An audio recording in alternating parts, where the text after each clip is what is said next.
በስመ አብ ወወልድ ወመንፈስ ቅዱስ አሐዱ አምላክ። በስመ አብ ወወልድ ወመንፈስ ቅዱስ አሐዱ አምላክ።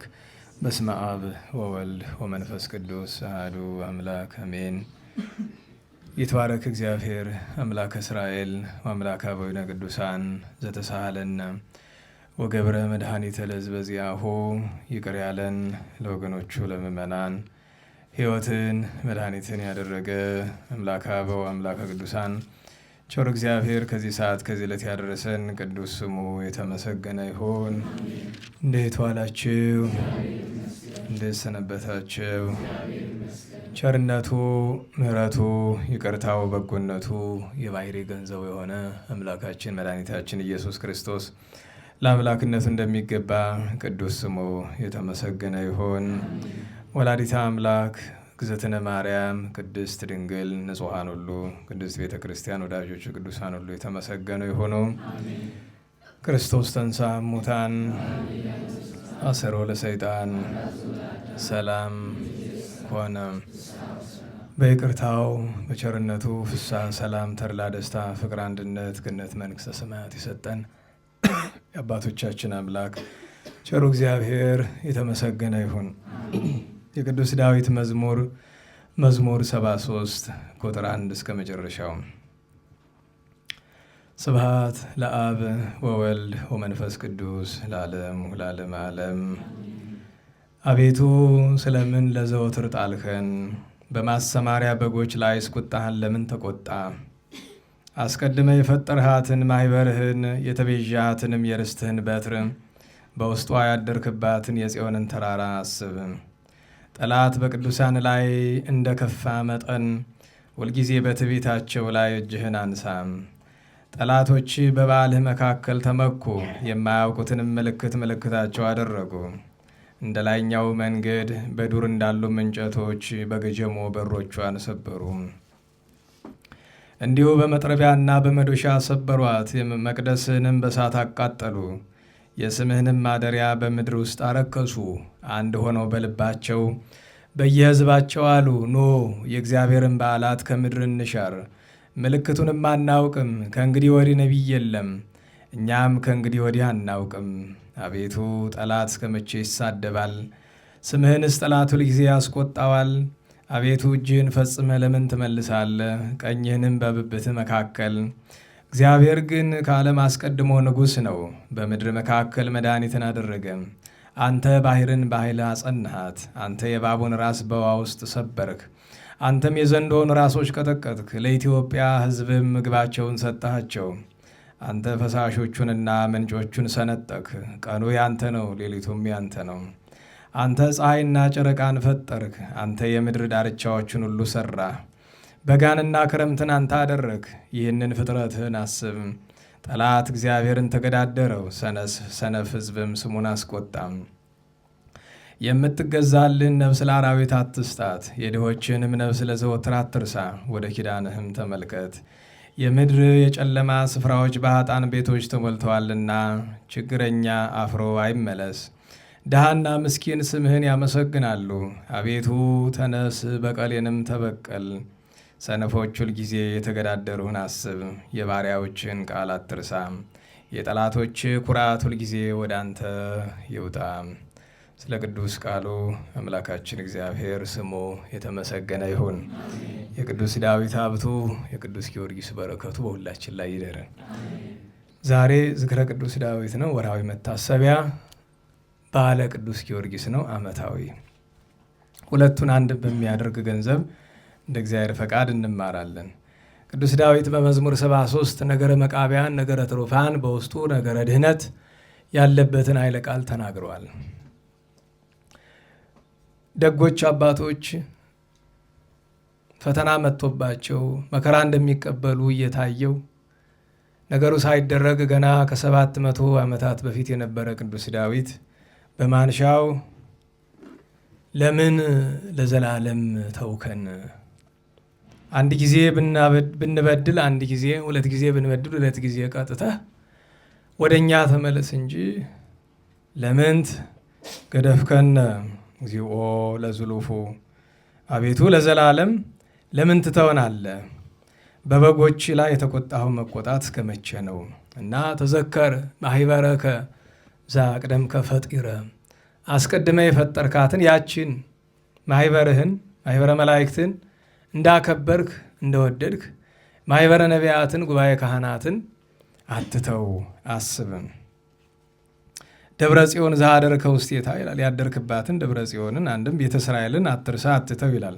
ለትምህርታችን ርዕስ የሚሆነን በ22ኛ ቁጥር ላይ ያለው ይሆናል። ተንስ እግዚኦ ወተበቀል በቀሌ፣ አቤቱ ተነስ በቀሌንም ተበቀልልኝ ይላል። ስለዚህ ይህንን እንማርበታለን። ዘወትር 10ሩን ኃይለ ቃላት ማዘከር ልማድ ነውና ከ10ሩ ኃይለ ቃላት ከቅዱስ ዳዊት ከ10ሩ አንቀጾች ከ10ሩ አርዕስት መካከል አንዱ ነገረ መቃብያን ነው። ሌላኛው ነገረ ትሩፋን ነው። ሌላኛው በእንተ ርእሱ ነው።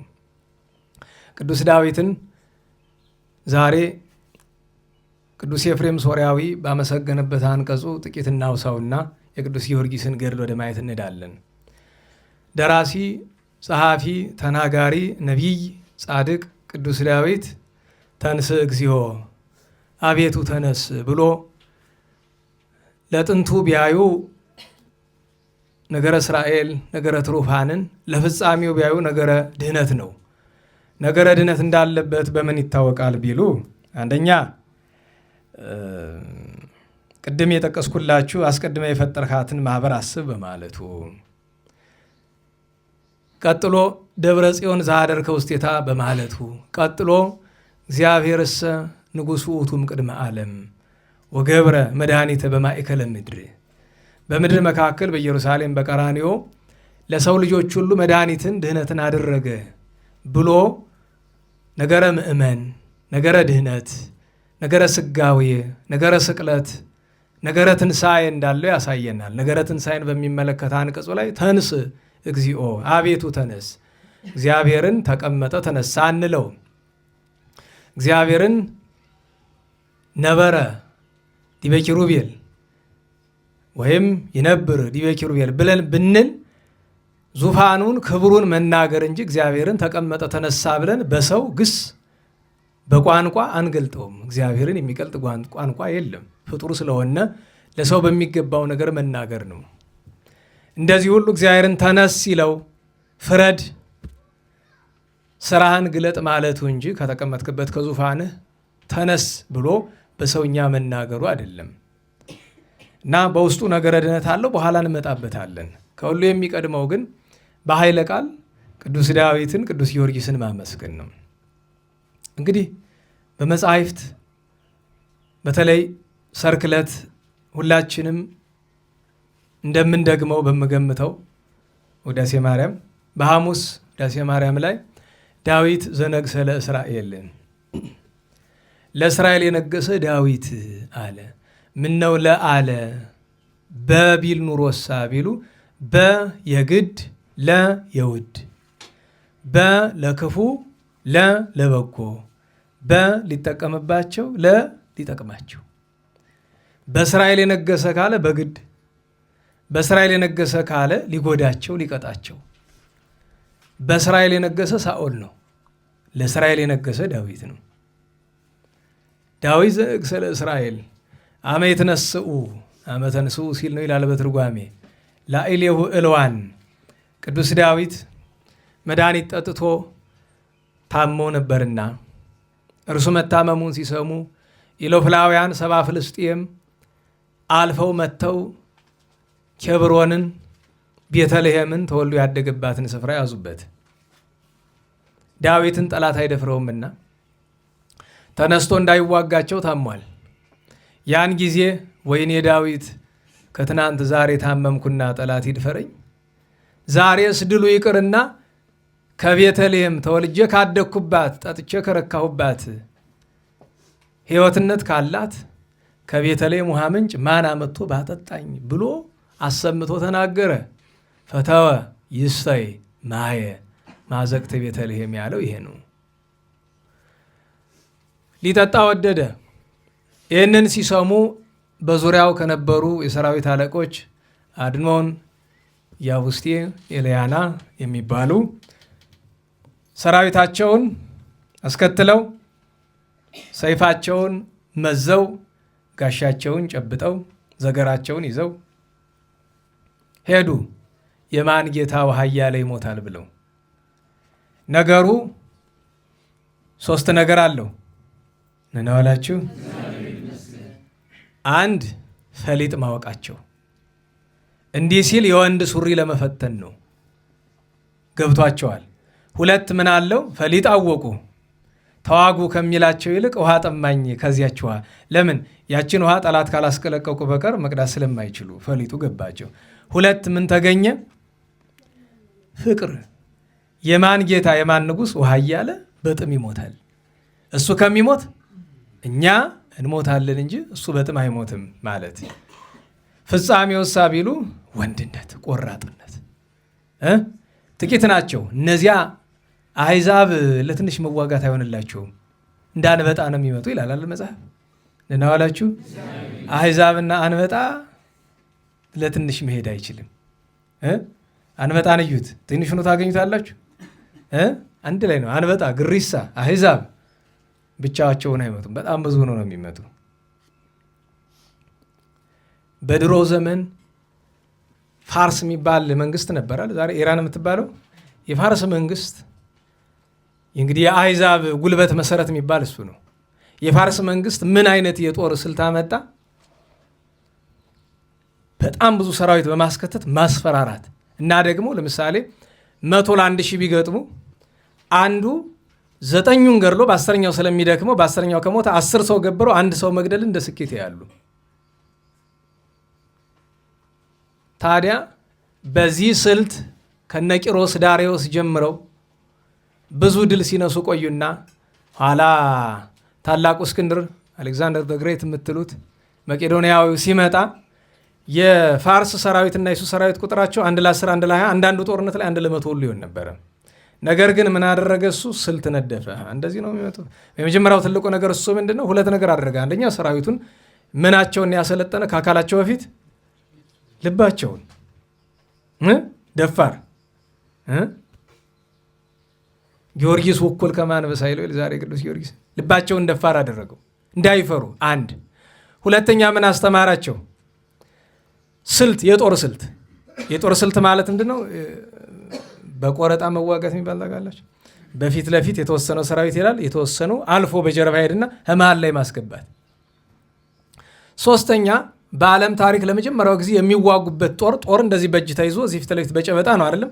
እሱ ግን ያሰራው ጦር ከ3 ሜትር በላይ ያለን ሰው ሂዶ መውጋት የሚችል ረጅም፣ ያን የሚሸከም ጡንቻ ያላቸው መርጦ እንደዛ ከርቀት ገና ሳይደራረሱ በፈረስ ይቀመጥ በእግሩ ይምጣ ገና እሱ ሰይፉን ጦሩን ዘረጋሉ ሳይል እዛው ይወጋል። በተለይ በፈረስ ለሚመጡት እሱ ነው መድኃኒቱ የነበረ። እንዲህ አድርጎ የፋርስን ሰራዊት ምሽክ ያደረገው ታላቁ እስክንድር ነው። ደህና ዋላችሁ። እና አሕዛብ ኢሎፍላውያን፣ ፍልስጤማውያን የጥንቶቹ እንደዚያ በዝተው ነበር እና ወንድነት አላቸው። ወንድ ደፋርነት አንዳንድ ጊዜ ያስፈልጋል። ለሀገር፣ ለወገን፣ ለቤተክርስቲያን ሲሆን ደፋር መሆን ጥሩ ነው። ከዚያ ሄዱ። ወተቃተሉ በውስተ ትዕይንተ ለዋና ለቅዱስ ኤፍሬም። ቅዱስ ኤፍሬም ሶርያዊ ሲያመሰግናት እመቤታችን ሁልጊዜ እንደምንነግራችሁ እንግዲህ ያለፈው ሳምንት በሽታው ጀመረ ማለት ነው። እንዴት ዋላችሁ? እንዴት ዋላችሁ? እንግዲህ ያው ለጊዜው እንደዚሁ ስለምንሰማማ እስከሚሰካኩት ድረስ እንቀጥላለን። እኔ ምኑ እንደዚህ እንደሚያደርገው አላውቅም። በእርግጥ በጣም ብዙ አገልግሏል መሰለኝ። አዲስ ማትገዙ የሚል ሰው ሊኖር ይችላል። ደህና ዋላችሁ። አዲስ ማትገዙ ለሚለን ሰው መድኃኒቱ ምንድን ነው? እዚህ ያለ ከሆነ ገዝታ አምጣ። ውጭ ያሉት ግን አይሆንም። ለምን? ውጭ ያሉት ከልባቸው ነው። እዚህ ያለው ወሬ ነው፣ ስራው ማውራት ነው። ለምን እንዲህ አታረጉም ይላል። አርገህ አምጣው አንተ። አገር ውስጥ ያለ ሰው በተለይ ጎንደር ያለ ከሆነ ግዛ፣ ገዝታ አምጣ። እኛ እምቢያንን። ለምን? ገንዘብን ጥሩ ስለማትሰራበት። ውጭ ያሉት ግን ጥሩ ስለሚሰሩበት የነሱ ገንዘብ እንዲህ ያለ ቅራቅንቦ ላይ እንዲውል አንፈልግም። ለምን? ድምፅ ማጉያ መግዛት መንፈሳዊ ስራ አይደለም። ምክንያቱም ደጋግሜ እንደምነግራችሁ ቤተክርስቲያናችንን እንዲህ ስርዓቷን ብልሽት ካደረጉት ነገሮች መካከል ትልቁ ድምፅ ማጉያ ነው።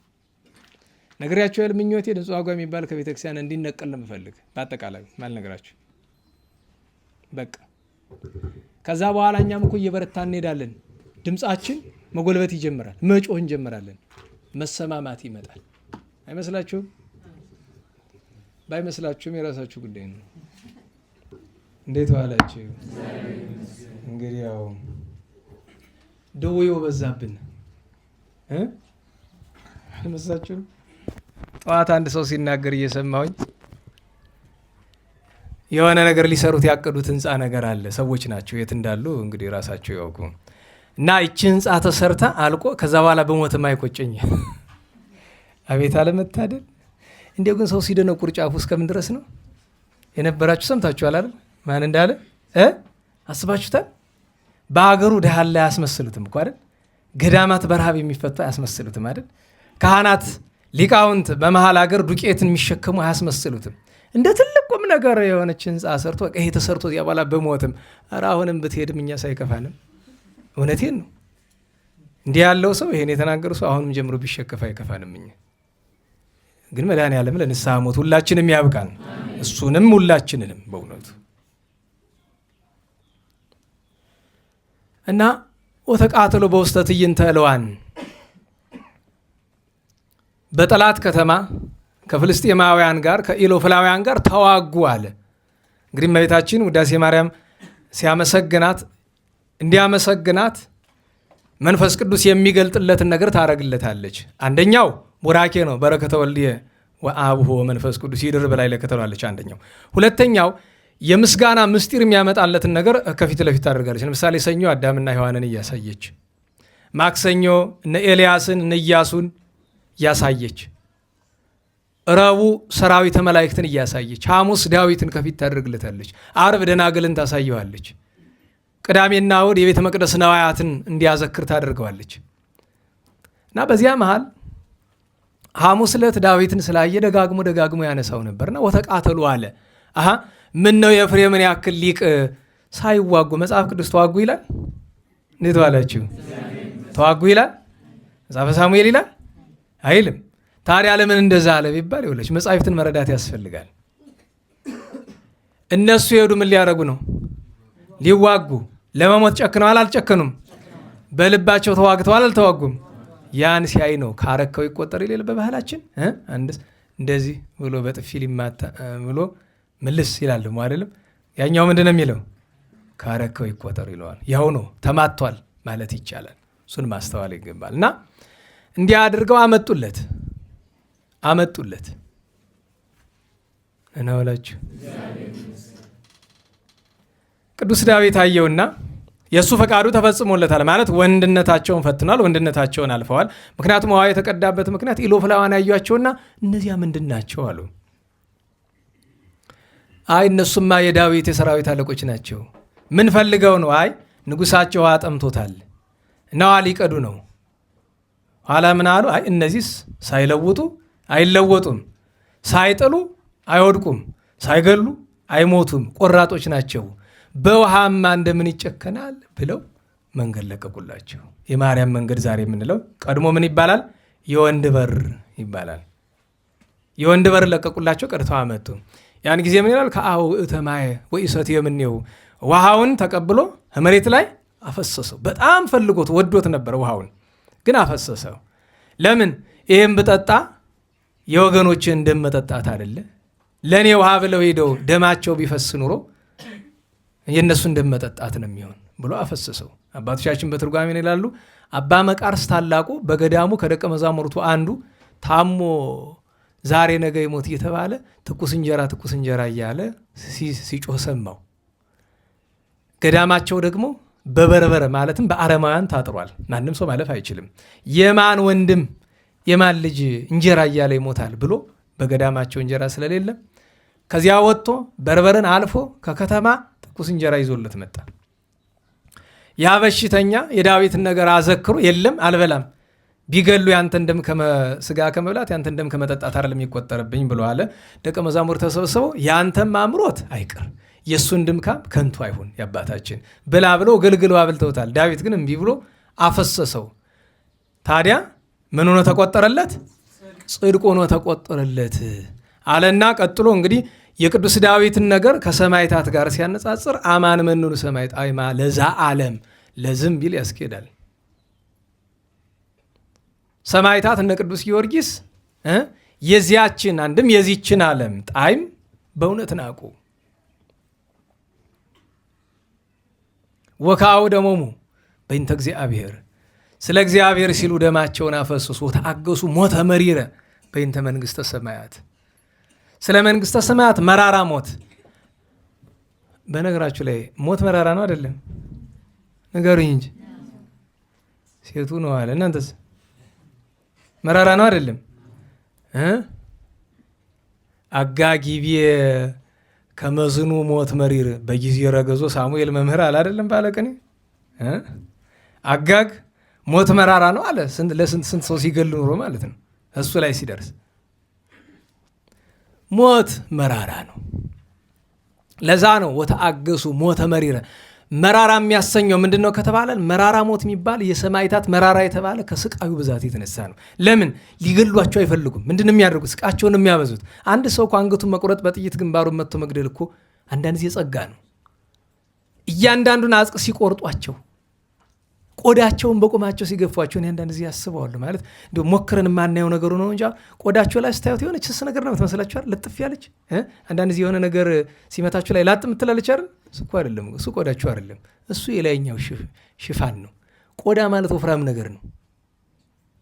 ሰው ቆዳ ሲገፍፍ ይሄ በግ ምናምን ሲገፍፍ እንደሱ ያክል ነው። በነገራችሁ ላይ የጀርባ የበጉ ልዩነቱ ጠጉር ምናምን ስላሉ ከባድ ነው። የቅዱሳን ሐዋርያት የቅዱሳን ሰማዕታት ግፍ እንዲረዳን እና ሞተ መሪረ በእንተ መንግሥተ ሰማያት አለና ሁልጊዜ እቺ የመጨረሻው ኃይለ ቃል ናት። ለእኔ በጣም አስደሳችዋ ነገር ምን ትላለች? ወተሳሃለነ በከመ እበየ ሳህልከ እንደ ይቅርታ ገናናነት ምን በለን ይቅር በለን። ለምን እኛ እንደ ዳዊት ፈቃዳችን እንደ ሰማዕታት ደማችንን አፍሰን መዳን አይሆንልንም። ስለዚህ እንደ ይቅርታ ገናናነት ማረን ብሎ ደራሲ ሰአሊ ለነ ቅድስት ይላል። ቅድስት ሆይ ንጽሕት ሆይ ለምኝልን ይላል። ከዚያ ደግሞ በአርኬ በመልክ በደራሲ ቃል ቅዱስ ጊዮርጊስን እናንሳው እናመስግነው። የጥር 18 አርኬ ላይ ምን ይላል? ሰላም እብል ውእየተ አጽምከ በነድ አለ። አሁን አስቡት እኛ ስቃይ መከራ የምንላቸው ነገሮች ምን ያህል ጥቃቅን ነገሮች እንደሆኑ ምን አለው? ሰላም እብል ውእየተ አጽምከ በነድ። አካልህን አይደለም የሚለው፣ አካሉንማ አርደውታል፣ ቆዳውን ገፈውታል፣ ስጋውን መታተራ ወጥተውታል፣ ምኑን አስቀርተውታል? አጥንቱን።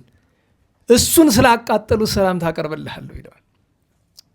ይሄ በምን ምክንያት ደረሰብህ ብዬ ሳስብ አንድ ነገር እረዳለሁ። እሱ ምንድን ነው? እንዘ ታዜምር ጊዮርጊስ ሃይማኖተከ በአውድ።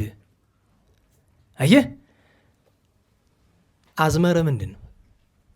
በጥሬን ተርጉመውና ሃይማኖትን በአደባባይ ስታመሰግን እንበል ወይስ በምስጢሩ ሂደን በአደባባይ ክርስቲያን ነኝ ስላለን የታረደ?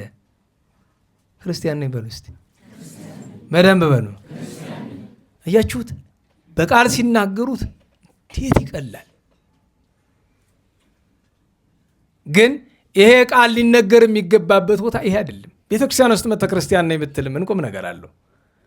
ከቤተሰብ ጋር ቁመ ብትል ምን ቁም ነገር አለው? ያ ሊነገር የሚገባበት ቦታ ሌላ ነው። ሰባኪ ነኝ ዘማሪ ነኝ ምንድን ነኝ የምንል ሰዎች በሙሉ እዚያች ቦታ ላያችን ማናችንም ከቶሆኑ አልኳችሁ ቃል ትንፍሽ ልንል አንችልም።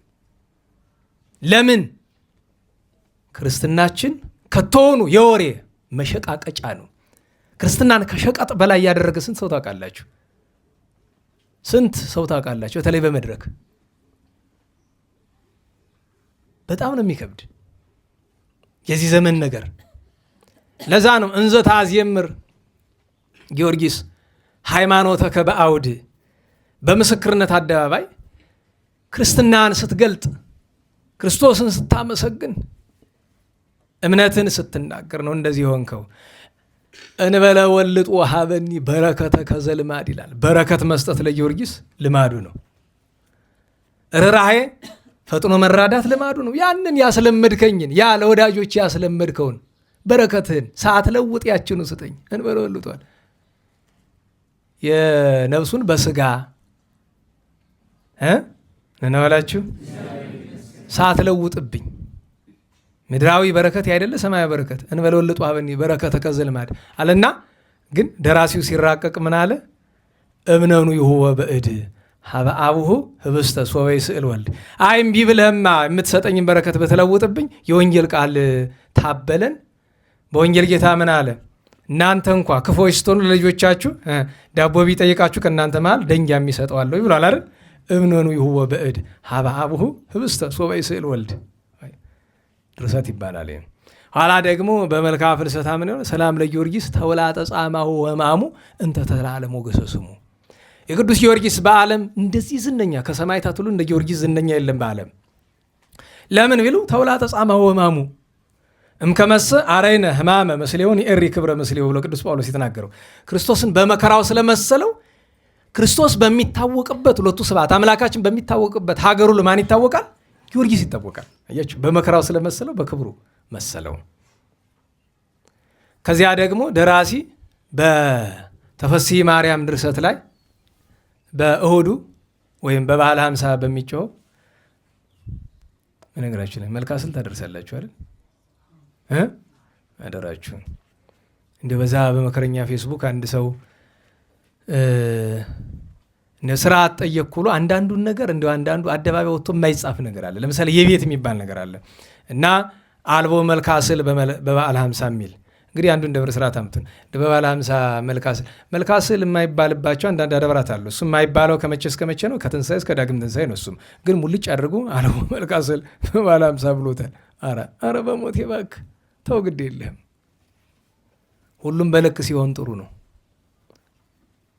መልክዓ ስዕል ብትችሉ ያው ልምከራችሁ በቃላችሁ አጥኗትና የሰርክ ጸሎት መልክዓ ኤዶምና መልክዓ ስዕል ወይ ሲሆን ሁለቱን ቢቀር አንዱን መደበኛ ጸሎት ማድረግ ቢቀር እንኳ በሳምንት አንድ ቀን ድቦር አንድ ቀን መጸለይ ማንደገ ነገር እኮ ነው። መልክዓ ስዕል እውነቴን ነው። እመቤታችን እንድትጎበኛችሁ ያደርጋል። በግልጥ ነው የምነግራችሁ። ይሄን በረቂቅ ረድኤት ይደረግላችኋል።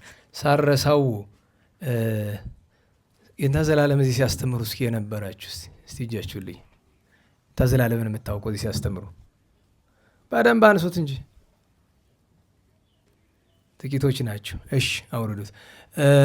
ያው ነገ እሑድ እንግዲህ እንታ ዘላለም ማለት አራት ጉባኤ መምህር እንደሆኑ ታውቃላችሁ። የሊቀ ሊቃውንት ምክትል ናቸው አይደለም?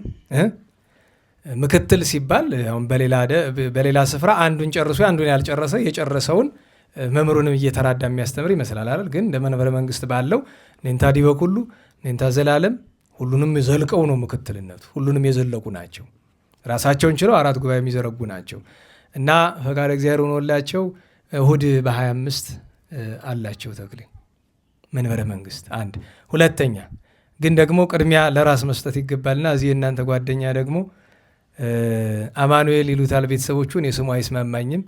ቴዎድሮስ አይደል የሚባል እዚህ ረጅም እዚህ የሚቆሙ ሁለት ረጃጅሞች አሉን የዝግባ ዝንጣፊ የሚያክሉ አይደል? እነሱ አንዱ ጠቆር ያለው ቀላ ያለው ባለፈው ሳምንት አግብቷል አይደል? አይዞህ እንግዲህ ቀድሞ ያገቡ ሰዎች ኋላ የሚያገቡትን ሰዎች አይዞህ ይላሉና ለማስፈራራት ይመስላል። እና ደብረ ብርሃን ነው እንዲያው የእሳቸው እውነት ለመናገር የእንታ ዘላለም ጥራልኝ አላሉኝም፣ ግን አንድ ቀለም የነገረ እንደ አባት ነው ስለሚል ነው። ከሁሉ የሚቀድም ግን የወንድማችን የቴዎድሮስ ነውና ስለዚህ እሑድ ደብረ ብርሃን ሥላሴ ያው ጠርቷችኋል። አገልጋይ ነው። ተጠርቶ ተጠራ አልተጠራ ሳይሆን መሰረታዊው ነገር ይህ አገልግሎት ነው። ምክንያቱም የምትሄዱት እሱም ብላችሁ አይደለም፣ ስለ ሁለት ነገር ነው። አንድ አገልግሎትም ብላችሁ ለምን አገልጋይን አለመደገፍ አገልግሎት መናቅ ስለሆነ፣ ሁለት እግዚአብሔር ለአባ ጢሞቴዎስ ምን አለው? ወድቆ መከራ ደርሶበት ቢጮ እግዚአብሔር አልሰማ። ምን ነው ጌታ አትሰማኝም አለው። ወንድምህ የወደቀ ቀህን አንተ መች ሰምተኸው? ለምን ብዬ እሰማሃለሁ አለው። ስለዚህ በሌላ ያደረግከውን ነገር ሁሉ እግዚአብሔር በአንተ ላይ ያደርግብሃል። አንተም ነገ ሰው ስትፈልግ ያን ማለት እንግዲህ አሁን እሱ የሚያጅበው አቶ ምናምን አይደለም አሉ የሰው መጥፋት ስላለ መጥፋት አይደለም፣ ግን ያስፈልጋል። እና ደግሞ ልምከራችሁ፣ በዚህ ደህና ዋላችሁ። በተለይ ነባ አገልጋዮች ልምከራችሁ፣ እናንተ አገልጋዮችን ይህም ቡድን የሚባል ነገር ተው። ባልንጀርነትና ቡድን ይለያ። ይህም ቡድን ተው። በተለይ እናንተ ትልልቆቹ ተው፣ ይቅርባችሁ። እኔ እውነቴን ነው። መንፈስ ቅዱስ መራቅ ብቻ አይደለም፣ ኋላ ትጎዳላችሁ። ይሄ ቡድን ተው፣ የሰፈራዊነትን ተው። እኔ እውነቴን ነው፣ ደስ አይለኝም። ተመራርጣችሁ አትቀመጡ፣ ተመራርጣችሁ አታውሩ። ለምን ቡድን ስትይዙ መጨረሻችሁ ሐሜት ነው። ታውቀ እኔን ጨምሮ ማለት ነው። እኔንም ጭምር ታሞኛላችሁ አውቃለሁ። እኔን አማችሁ እያለ በደንብ ቀርጥፉኝ። እኔን ስለማማቱ አይደለም ጉዳዩ፣ ግን ይቅርባችሁ። ቡድን አትሆኑ። እዚህ በፊት ስንት ነገር ቡድን ሆናችሁ እንዳበላሻችሁ ታውቃላችሁ። ትናንት ለአንዷ ነግሬሻለሁ አይደለም? አዎ፣ ቡድን አትሆኑ። የእኛ ቡድናችን ቤተ ክርስቲያን ናት። ደህና ዋላችሁ። ቤተ ክርስቲያን ናት ቡድናችን። ጥሩ ከሰራህ አብሬህ እሰራለሁ፣ ክፉ ከሰራህ አንተ አልሆንም። ለምን ወላጅ እናቴ አትሆንም? መሰረታችን ሀቅ እንጂ ጓደኝነት አይደለም። ቤተክርስቲያን ውስጥ ጓደኝነት ምን ያደርጋል? በነገራችሁ ላይ አሁን እናንተ ከጎናችሁ የተቀመጡ ሰዎች፣ አሁን ብዙዎቻችሁ አሁን በዚህ ተመራርጣችሁ አይደለም የተቀመጣችሁ አይደል? ከጎናችሁ ያሉ ሰዎችን አታውቋቸውም አይደል? እህቶቻችሁ ናቸው አይደሉም? ንገሩኝ። ባልንጀራ ናቸው አይደሉም? ባልንጀራ እንደ ራሱ ውደድ ሲል ማለት ይህ አንተ የምታቀርበውን ሰው ማለት እኮ አይደለም። ክርስቲያን ሁሉ ባልንጀራ ነው። ቢያድልህ የማያምኑ ጣዖት አምላኪዎች እንኳ ወንድሞቻችን ናቸው። እና ቡድን ተው። እውነቴን ነው። ይህንን እምላችሁ ማውቀውን ስለማቅ ነው። ቅር ቢል የራሱ ጉዳይ ነው። እነግርሃለሁ። ይህ ዝም ብለህ ግራ ቀኝ ማለቱ አይረባም። እና ለሁሉም ሁለቱም ጠርተዋችኋል። አንዱን እኔ ነኝ የምጠራችሁ፣ እኔ ነኝ እንዲያው መምህር ስለሆኑ በዚያው ደረሳችሁ ስትመለሱ እዚያ ላይኛው ሄዳችሁ አብራችሁ ገባ ብላችሁ በረከት እንድትሳተፉ ለማለት ነው። የሁለቱንም እንግዲህ የእንታንም የዚህ ወንድማችንንም የተባረከ ያድርግላቸው። ባለፈው የጠራናቸው ቅዱሳን ቅዱሳት በጋብቻ ኑረው መልካም የቅድስና ፍሬ ያፈሩትን ሁሉ በረከት በእነርሱ በሁላችን ለመላ ያሳድርብን። ወደ ጉዳያችን እንመለስ። ነገር ጠርቶን ወደዚያ ሄደን ነው። ለሁሉም የሰማዕታትን ግፍ ለማስረዳት እየሞከርኩኝ ከዚያ ወደ በመልክዓ ስዕል አድርጌ ያለፌ ተፈሥሒ ማርያም ላይ ደርሼ አይደለም? አዎ፣ ተፈሥሒ ማርያም የመጨረሻው ኃይለ ቃል ምንድን ነው የሚል ጊዮርጊስን የሚያወሳ ነው አይደለም? ኦፍጡን ረድኤት ብላችሁ በነገራችሁ ወደ 7 አንቀጽ ነው፣ ግን በዚህ በዜማ የተሰራለት 3 ነው። ኦፍጡን ረድኤት እስቲ አምጡ እናንተ። እስቲ ዛሬና አንዳንድ ቀንማ እናንተ አምጡ። የመጀመሪያው ለጽኑ።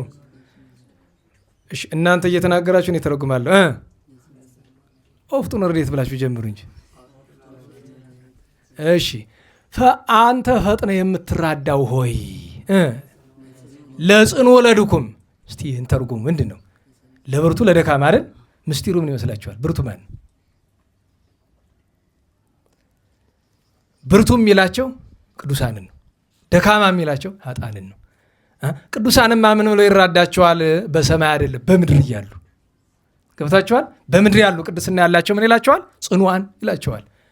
እኛን ደግሞ ምን ይለናል? ድኩማን። አንተ ታጸንኦሙ ለድኩማን ልብ እንዳለ ደራሲ ማለት ነው።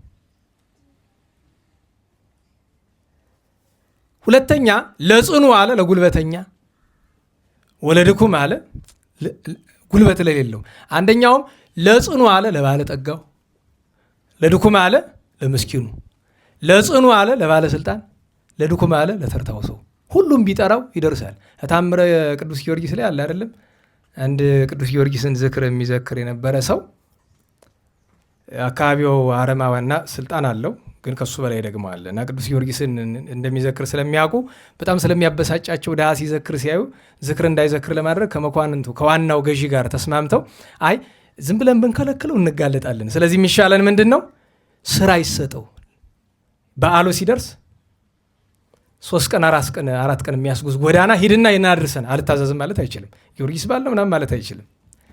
ከዚያ በጣም እያዘነ ጊዮርጊስ ወይ ግፌን ተመልክትልኝ፣ ይሄው ዝክርን አስቀሩብኝ ያለ ሲል ራሱ ሰማዕቱ መጥቶ በፈረሱ ወስዶ ያንን የሚያደርስበት ስራ አድርሶ በደቂቃ መልሶ አመጣው። አሁን ለጽኑ ለድኩም የሚለውን ልነግራችሁ ብዬ ነው። ከዚያ ከሰሱት። ይኸው ልከው ሳይሄድ ቀረ ብለው ከአገረ ገዡ ከሰሱት። እሱ ደግሞ አረ ሄጃለሁኝ ብሎ ያንን የተላከበትን መልእክት መልሶ አስረከበ። በዚያኛው የተቀበለው ማይተውን እንዴት አለው? ዝርዝር ነገረው። የአገረ ገዢ ሰምቶ ደነገጠ። ከዛሬ ጀምሮ ጊዮርጊስን ምዘክርማ እኔ ነኝ። ደህና ዋላችሁ። ለጽኑ ለድኩም አለ። ለሁለቱም አልደረሰም? ደርሷል እኮ። ከቀጥሎ ምንድን ነው? ወለ ነፍሰ ኩሉ ቃውም፣ ለክርስቲያን ነፍስ ሁሉ ጠበቃ ነህ አንተ፣ ተከራካሪ አማላጅ ሲል ነው። ጊዮርጊስ የዋህ ጊዮርጊስ እንበለ መስፈርት ዋቅም እንዲያው መጠን የሌለው የዋህነት አለና ከመግዝት ከቡርክት ማርያም መርገመ ስጋ መርገመ ነፍስ እንደሌለባት በረከተ ስጋ በረከተ ነፍስ እያማለች እንደምታሰጠው እንደመቤታችን ማርያም እስመርሮ አልባ አንተ እምበቀል ወቂም፣ በሰው ላይ ቂም ከመያዝ በቀልን ከማድረግ ልብህ የሚራራ ነው። ቀጥሎ ኦፍጦነ ረድኤት በብዙ ጾታ አለ። ጾታ ምንድን ነው? በነገራችን ላይ ቃል በቃል ለመተርጎም በጣም የሚከብድ፣ በቅኔ ቤት የዋላችሁ ሰዎች ጾታ አማርኛው ምን ተብሎ ይፈታል? ቀጥታው ወገን። ግን አሁን አገባቡ ላይ ሄዶ አንድ ጥሬ እሱ ላይ ያስገን። እንግዲህ ለምሳሌ ለነገሩ ሰራዊተ መላእክት በበጾታ ሆሙ ሲል ወገን ለሚለው ያስኬዳል። እሺ አሁን አረ ለነገሩ ለዚህም ያስኬደናል። በብዙ ጾታ ላይ ነው፣ በብዙ ወገን ወይም በብዙ ጎዳና፣ በብዙ ፈሊጥ፣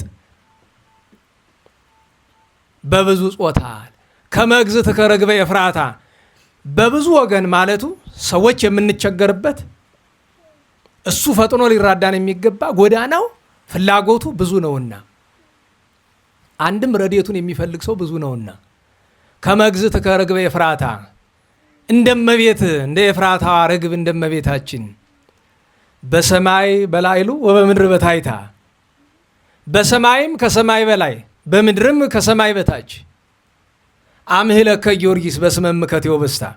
ከሰማይ በላይ ከምድር በታች የሚለው ለምንድን ነው? ከምድር በታች በአጸደ ሥጋ ሳለሁ ከሰማይ በላይ አለ ለፍርድ በምቆምበት ጊዜ አምህለከ ጊዮርጊስ በስመ እምከቴ ወበስታ፣ በእናትህ በወለደች በቴዎብስታ ስም አምልሃለሁ ሞገሰ ስም ታሃበኒ ከመስም ከመንታ። እንዴት ዋላችሁ? እንደ አንተ ስም እኛ ስንት ነው ያለን? እኛ እንዴት ዋላችሁ? ጌታችን ሐዋርያትን ሁሉንም ስማቸው ምን አድርጎታል? መንታ አድርጎታል። ሁለት ማለት ነው። ሁለት ስም የሌለው እኮ አይገኝም። እኛ ስንት ስም ነው ያለን? ግን በፈቃዳችን ሶስተኛ ስም አለን። እኛ በጉልበት ያመጣ ነው ማለት ነው አይደል? የመጀመሪያው ስማችን ማን ነው? እንዴት ዋላችሁ? ስማችን ማን ነው? ኧረ በሞት ያትል ጎምጎሙ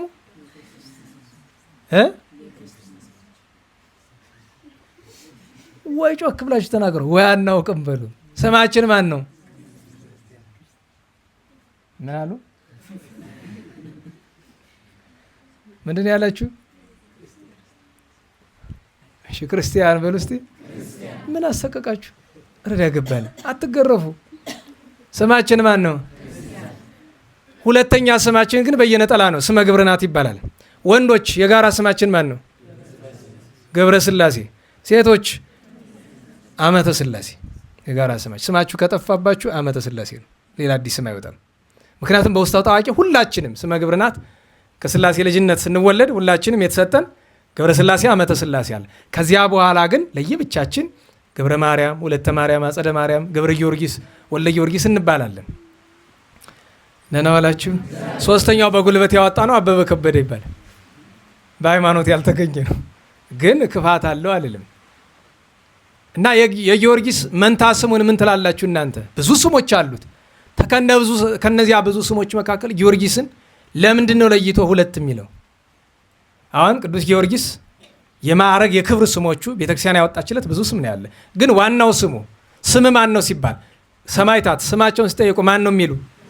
ክርስቲያን ነው የሚሉ። ቅዱስ ቂርቆስ እንደመሰከረው ክርስቲያን እና በስመ እምከቴ ወበስታ ሞገሰ ስም ታሃበኒ ከመ ስምከ መንታ ብሏል።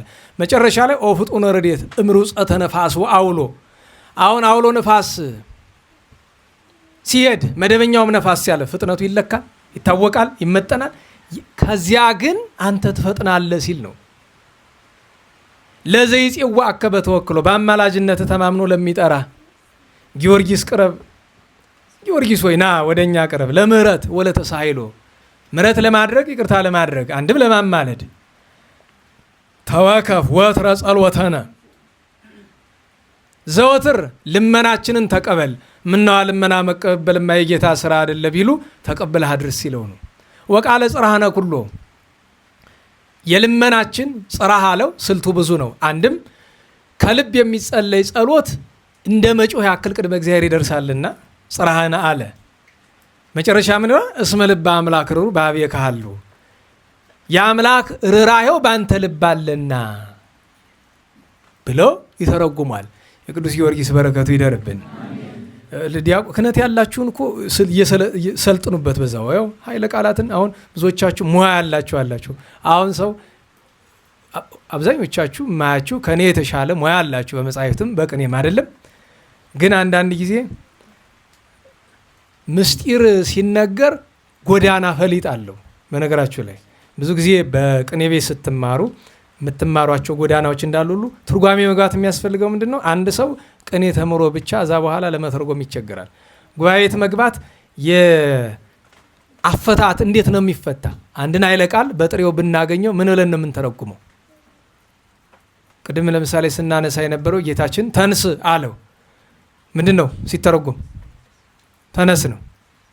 ቀጥሎ የሚመጣው ጥያቄ ምንድን ነው? ከየት ነው የሚነሳ እግዚአብሔር? እንዴት ነው የሚነሳ?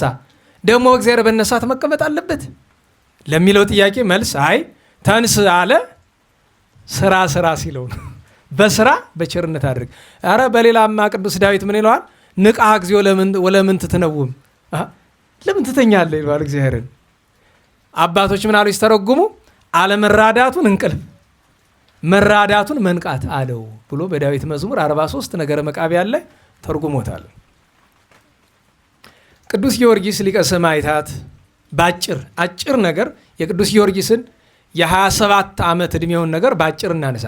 ቅዱስ ጊዮርጊስ አባቱ ከቀጰዶቅያ ነው፣ ከግሪክ ግዛት እዚያ ነው። ከዚያ ግን በሹመት ምክንያት ባለስልጣን ነበረና ወደ ልዳ ወደ ፍልስጤም መጥቶ ይኖር ነበረ። አባቱ ማን ይባላል? በማይሌ በዚህ በሰዓታቱ ዘረንቶስ ይለዋል፣ በገድሉ ደግሞ አንስጣሴዎስ ይለዋል። ስመ መንታ ቢሆን ነው። እናቱ ማን ትባላለች? ቴዎብስታ። በገድሉ ደግሞ ማን ይላታል? አቅሌሲያ ይላታል አይደል? ቅድስት እናታችን ቴዎብስታ እግዚአብሔር መንፈስ ቅዱስ ፈቅዶላት ከባለቤቷ 3 ልጅ አግኝታለች። ከልጆቿ ግን እስመ መካን ወለደት ሰብአተ ይላል አይደል? እንዴት ዋላችሁ? መካኒቱ ስንት ወለደች? እንዲህ ሲል አባቶቻችን ለሁለት ያስተረጉማል። በጥሬው ቢያዩት 7 በቁጥር በምስጢር ቢያዩት ከ7 የሚቆጠር ለሐና ቢሉ ሳሙኤልን፣ ለቴዎብስታ ቢሉ ጊዮርጊስን። አዎ 7 ወለደች ያለው ደግሞ 7 ዓመት ተሰቃይቶ በ7 ዓመት ስቃዩ 7 አክሊል ያተረፈ ፍጹም ሃይማኖት ፍጹም ምግባር የተገኘበት ቅዱስ ጊዮርጊስ ነው። ወለዱት፣ በስርዓት በሕግ አሳደጉት፣ በጾም በጸሎት እንዲኖር አደረጉት። አባቱ አካለ መጠን ገና ሳይደርስ ቅዱስ ጊዮርጊስ አረፈበት ዘረንቶስ። እናቱ ስርዓት አሲዛ እያሳደገች ሌላ ባል ላግባ አላለችም።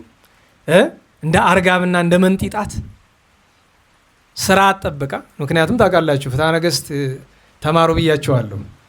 ፍትሐ ነገሥት ተማሩ ብዙ ነገር እንዲያው ቢያድለን ኖሮ ፍትሐ ነገሥት ብቻ ሳይሆን መማር የነበረብን ነናዋላችሁ መማር የነበረብን ፈውስ መንፈሳዊ የሚባል መጽሐፍ ታውቃላችሁ።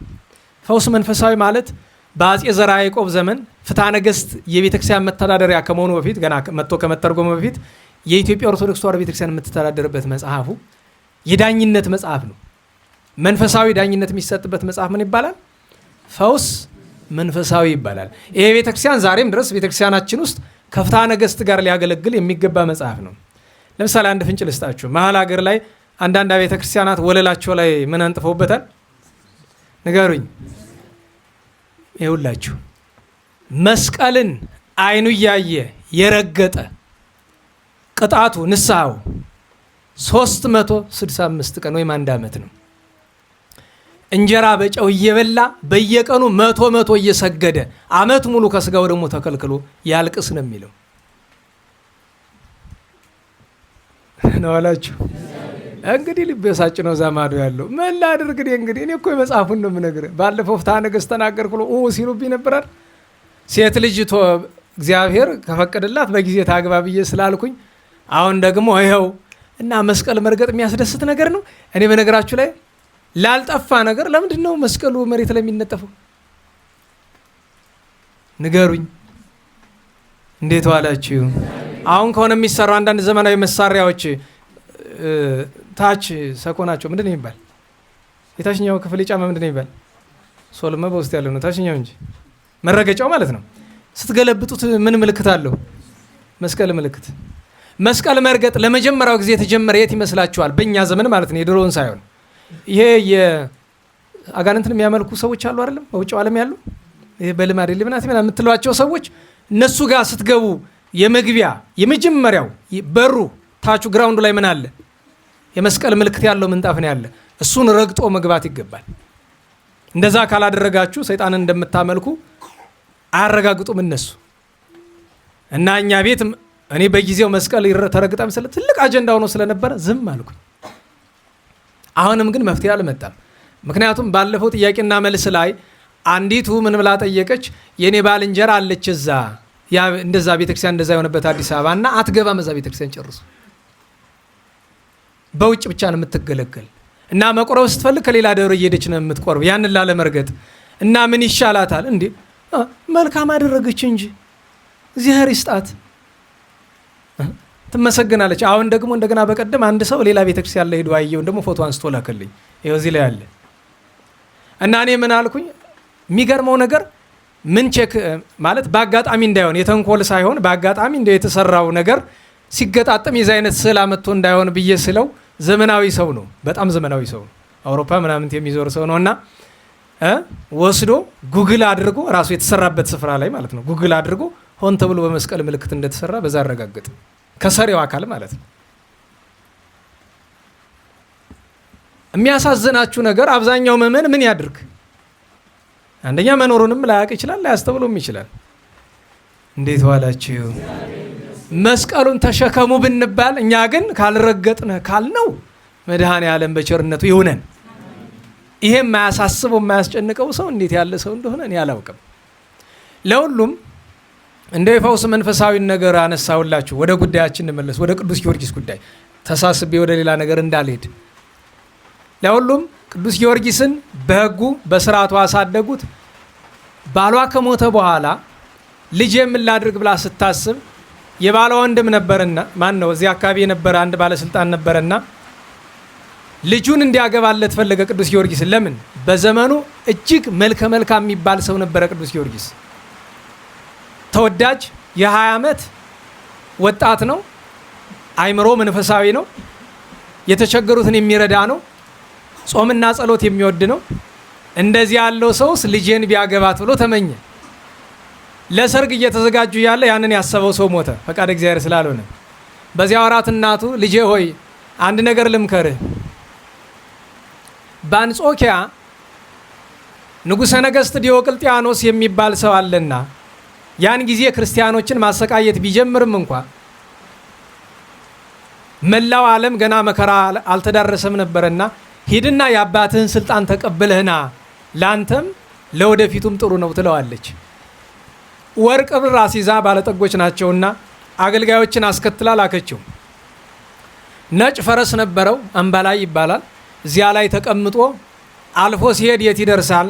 ዛሬ ሊባኖስ የሚባል፣ በነገራችን ላይ በታሪክ ሊባኖስ የሚባል ሀገር የለም።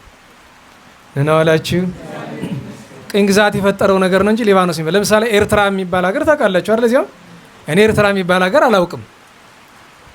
የኢትዮጵያ አካል ነው።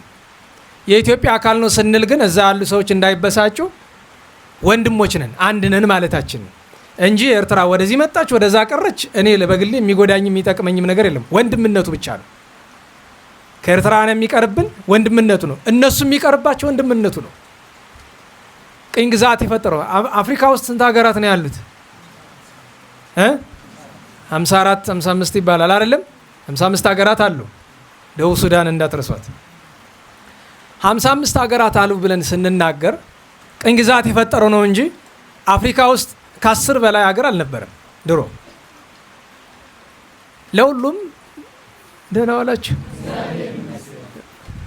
እስቲ እንዲያው አንድ ነገር እስቲ ላስቸግራችሁ።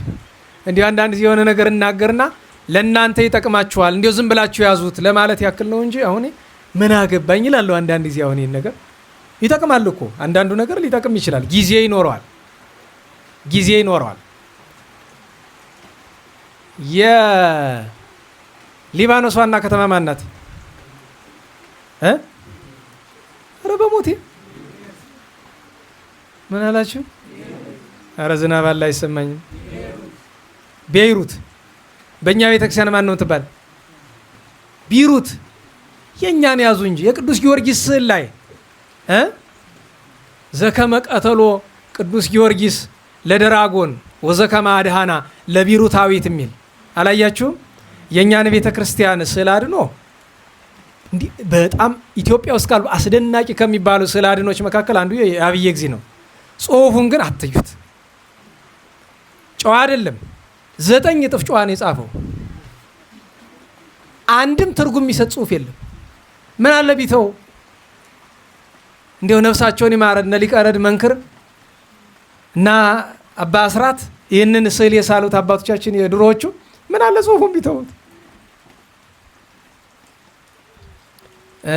እና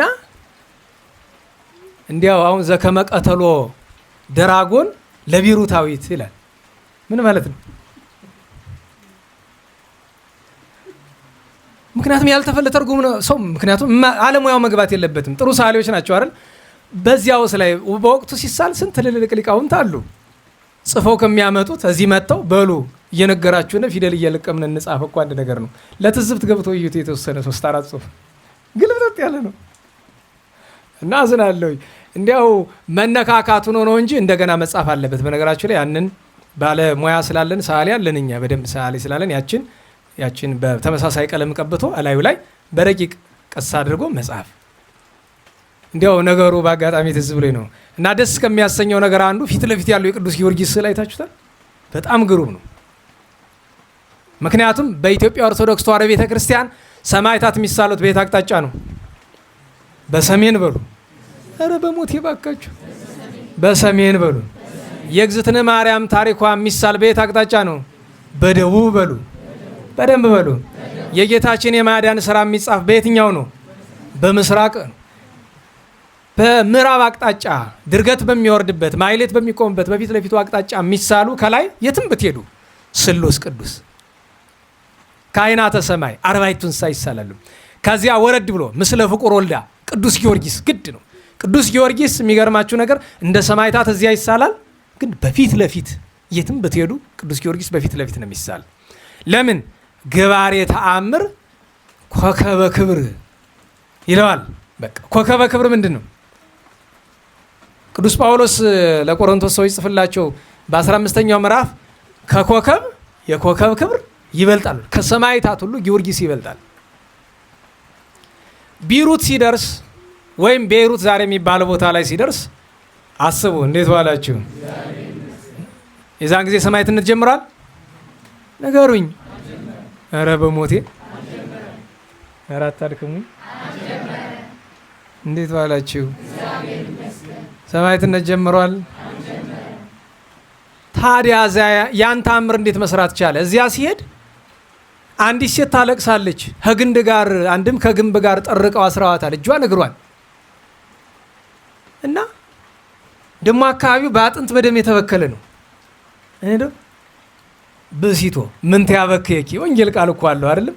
አንቺ ለምንድን ነው የምታለቅሽ? ያለ የሚገርማችሁ ያቺ ሴት ብዙ ሰው ቢሩታዊት የሚለው ስም ይመስለዋል። ቢሩታዊት እኮ ኢትዮጵያዊት ኤርትራዊት እንደማለት ነው አይደል? ቢሩት ውስጥ ስለምትኖር ነው ቤይሩት ስለምትኖር ቢሩታዊት የተባለች እንጂ ስሟ አይደለም። ያቺ መልከ መልካም ሴት የንጉሱ ልጅ ናት የአካባቢው። ምክንያቱም ደራጎን አለ ወይም ትልቅ ዘንዶ አለ የሚያመልኩት። ሁልጊዜ ልጃቸውን ይሰጡታል፣ ይበላል እና አንድ ጊዜ ተሰብስበው እኛ ልጆቻችን ጨረስነ መጥቶኛ እንዳይፈጀነ ምን ይሻላል ብለው ሲሉት እንግዲህ የኔ ተራ ነው እናንተ ልጃችሁ ሰጣችኋል፣ እኔ ልጅ ልስጥ ብሎ እሱ ሰጥቷል።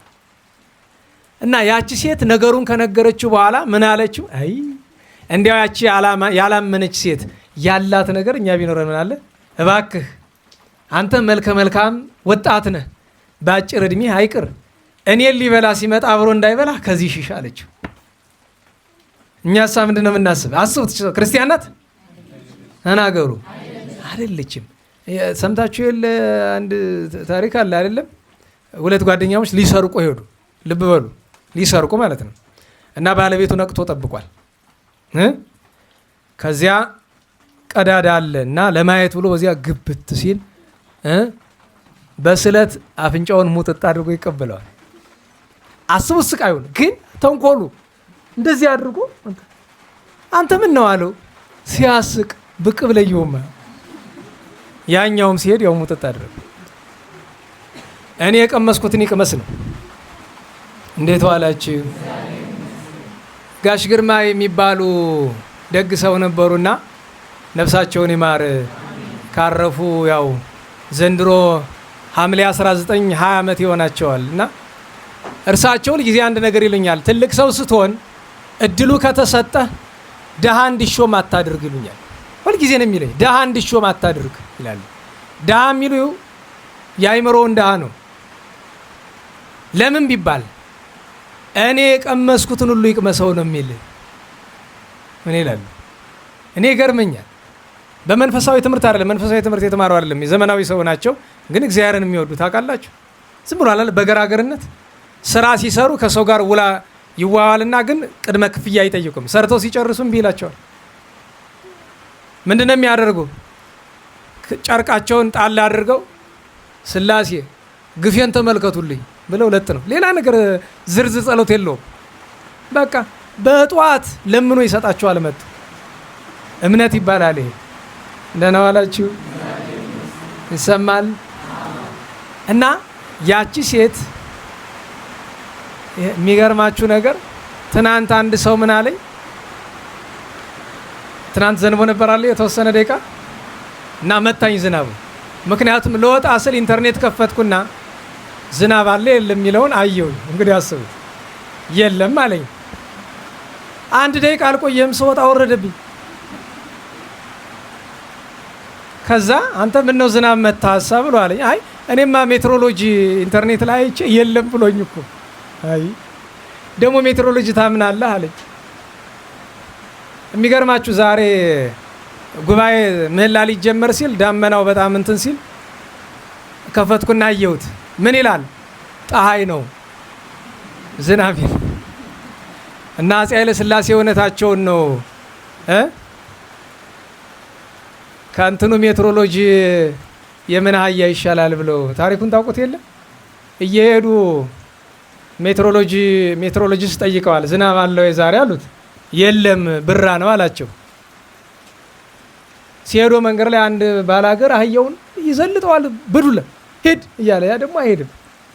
አንተ ለምንድን ነው የምትደበድበው? ቶሎ ወደ ቤት እንድንደርስ ብዬ። ቶሎ ብትደርስ ምን ታገኛለህ? ዝናብ እንዳይደበድበኝ። ዝናብ የት አለ? አይ መምጣቱ አይቀርም። በምን አወቅ? ጃን ሆይ የአህያው ጆሮ ቆሞ አያዩትም ይላቸዋል። ያለውም አልቀረ ትንሽ ቆይቶም ሽክ አድርጎ ወረደባቸው እና ከኛው ሀገር ሜትሮሎጂስትስ የእንትኑ አህያ ይሻላል። ይሄን ደግሞ ሜትሮሎጂስቶች ሲሰሙ እንዳይበሽቃቸው አሉ አዲስ አበባ። ይቅር ይበላቸው እነሱንም። ሰው ሰራሽ ነገር የነሱ ጥፋት እኮ አይደለም። ይሄ ሲስተም እኮ ነው እንደዚህ የሚያደርገው እንጂ እነሱ በየቀኑ አለ የለም እያሉ ሲጽፉ እኮ አይሉም። እንዴት ዋላችሁ? ዝናሙ እስኪቀል በዛውም እኮ ነው ይሄንን ጦፈንቶ ማወራላችሁ። ወደ ቅዱስ ጊዮርጊስ እንመለስ። ያቺ ሴት እንደዛ ስትለው አይ እኔ አንቺ የምትፈሪውን ዘንዱ አልፈራውም አላት። እንዴት አትፈራውም? እኔ ጌታዬ ኢየሱስ ክርስቶስን ነው ማመልክ። በጠላት ሁሉ ላይ ስልጣን ሰጥቶናል። ለምን እፈራዋለሁ? አትስጊ። እኔ አንቺን እዚህ ቁሜ እሱ እስኪመጣ ድረስ ጠብቄ ያለሁ እንጂ አይኔ ያየ። እንግዲህ አስቡት፣ እሱ ወንድ ነው፣ እሷ ሴት ናት። ትቷት ሂዶ እሷ ልትበላ አይገባም። አወቃት አላወቃት፣ ተዛመደችው አልተዛመደችው አይደለም፣ ጠበቀ። ተውሂድ እያለችው ጠበቀ። መጥቶ ጊዮርጊስን ሲያየው ሰይጣን ያደረበት ነውና ደራጎኑ ተበሳጨ።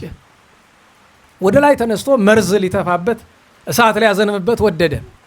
ያን ጊዜ ቅዱስ ጊዮርጊስ እስቲ እንደው በሞቴ እስቲ በስመ አብ ውስጥ ወወልድ ወመንፈስ ቅዱስ አሃዱ አምላክ። እንግዲህ አስቡት፣ እቺ ብቻ ጠላት ትጥላለች። እኛ ግን የምታውቁት ነው፣ ከከንፈራችን ነው የምንለው። እንደዚያ ሲል ደከመ፣ ወደቀ። አንገቱን ግጥም አድርጎ አሰረው። የሚገርመው ነገር ደራጎንን ያክል ነገር እንኳን ያቺ ሴት ፈረሱን መጎተት አይችልም። ግን በስልጣን እግዚአብሔር ያን ደራጎን እየጎተቱ ወደ አገሩ ሲገቡ ሰው ሁሉ ሩጫ ሊያስፈጀን ይዞ መጣ። ህዝቡን ሰብስበው ምርጫ ሰጣቸው። ባጭር ላደርገውና ምርጫ 1 በክርስቶስ እመኑና ልግደልላችሁ። ይሄን አረማውያን ናቸው ያን ዘንዶ የሚያመልኩ። ምርጫ 2 እፈታዋለሁ።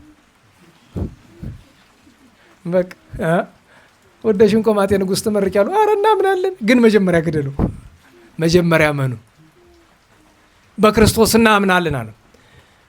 ከፈረስ ወረደ፣ ወደ ምስራቅ ዞረ። አኩተከ እግዚእ ወአምላኬ ኢየሱስ ክርስቶስ፣ ጌታዬ ፈጣሪ ኢየሱስ ክርስቶስ ሆይ አመሰግንሃለሁ፣ ይህንን ያደረክልን አምላኬ ብሎ አመሰገነ፣ ለመነ። ወደ ፈረሱ ተመልሶ ወጣና በአንድ ጦር ነው ወጋው። አንድ ጦር ደራጎንን ዘንዶ ሊገለው አይችልም፣ ወጋው። ግን በስልጣን እግዚአብሔር ነውና ሞተ። የቢሩት ሰዎችን በሐዋርያነቱ አሳመነ፣ ያችን ቢሩታዊ ጨምሮ ማለት ነው። መድኃኔዓለም እንዲሁ የዚህን ዘመን ዘንዶ አንተ ቀጥቀጥከ አረስቲው ለከሲ ይላል አይደል? አይልም? አንተ የዘንዶን ራስ ቀጠቀጥክ ብሏል መድኃኔዓለም የሚቀጥቅጠው። አዎ መጽሐፍ እኮ ይላል አይደል? ቅዱስ ጳውሎስም ብሏል ወይ ቀጥቅጦ ይላል።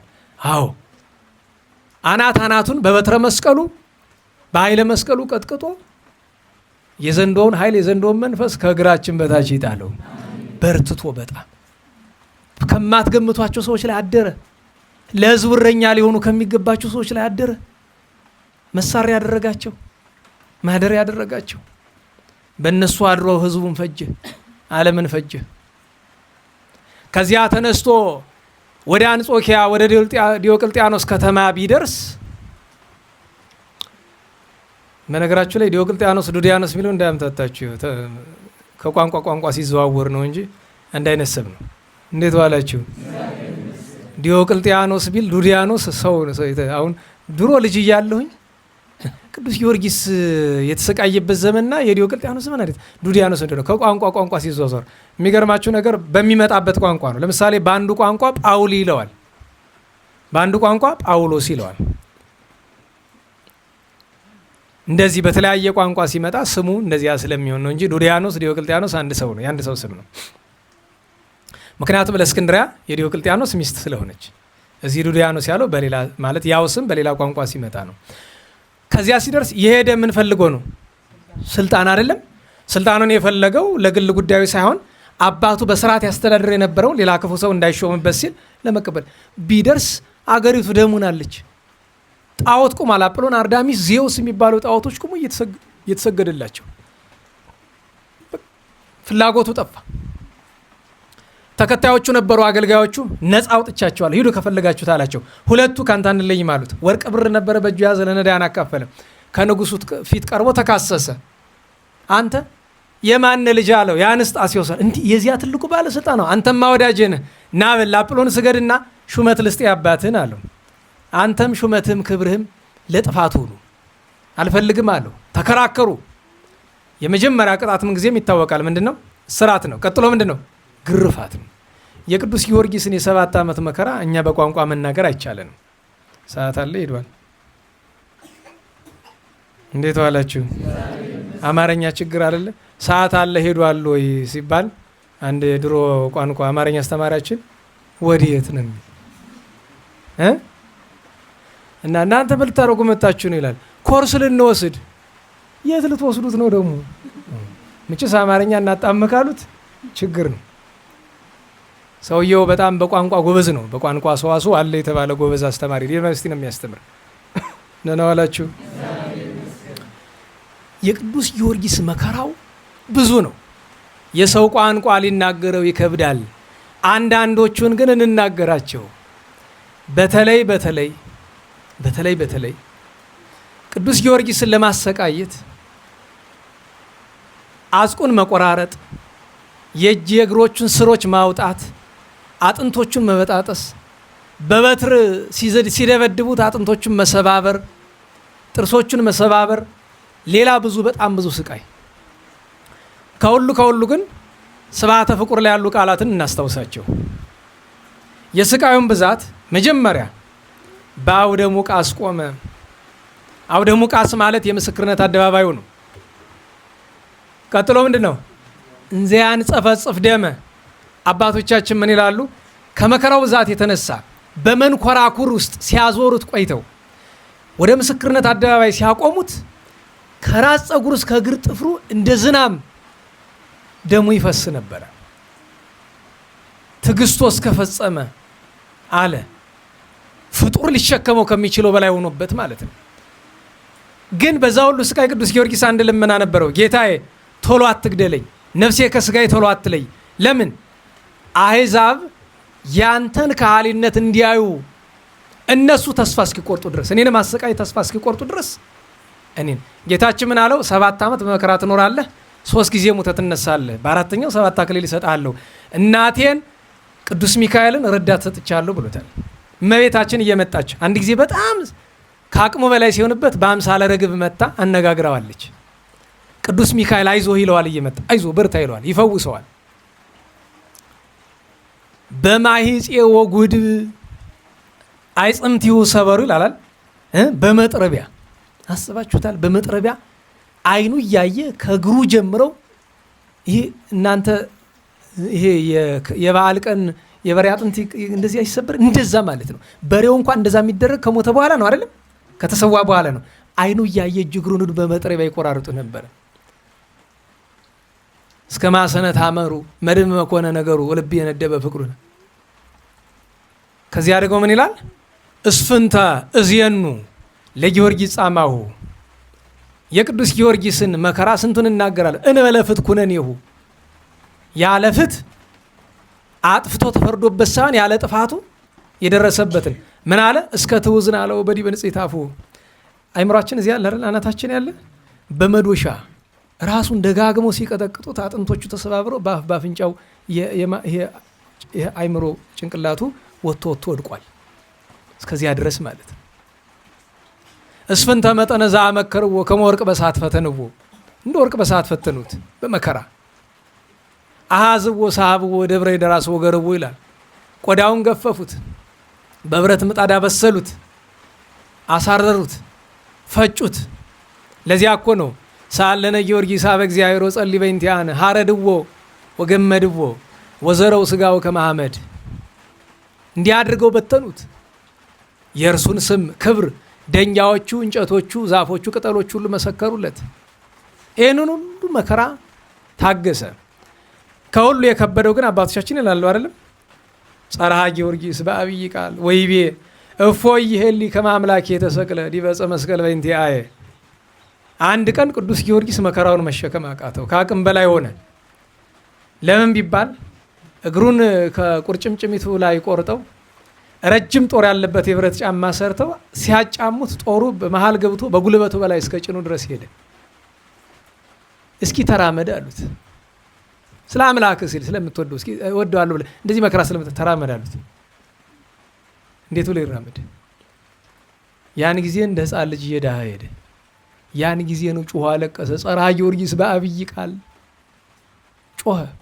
ወይቤ እፎይ ይሄሊ ከመ አምላኬ ተሰቅለ ዲበ ዕፀ መስቀል በእንቲአየ።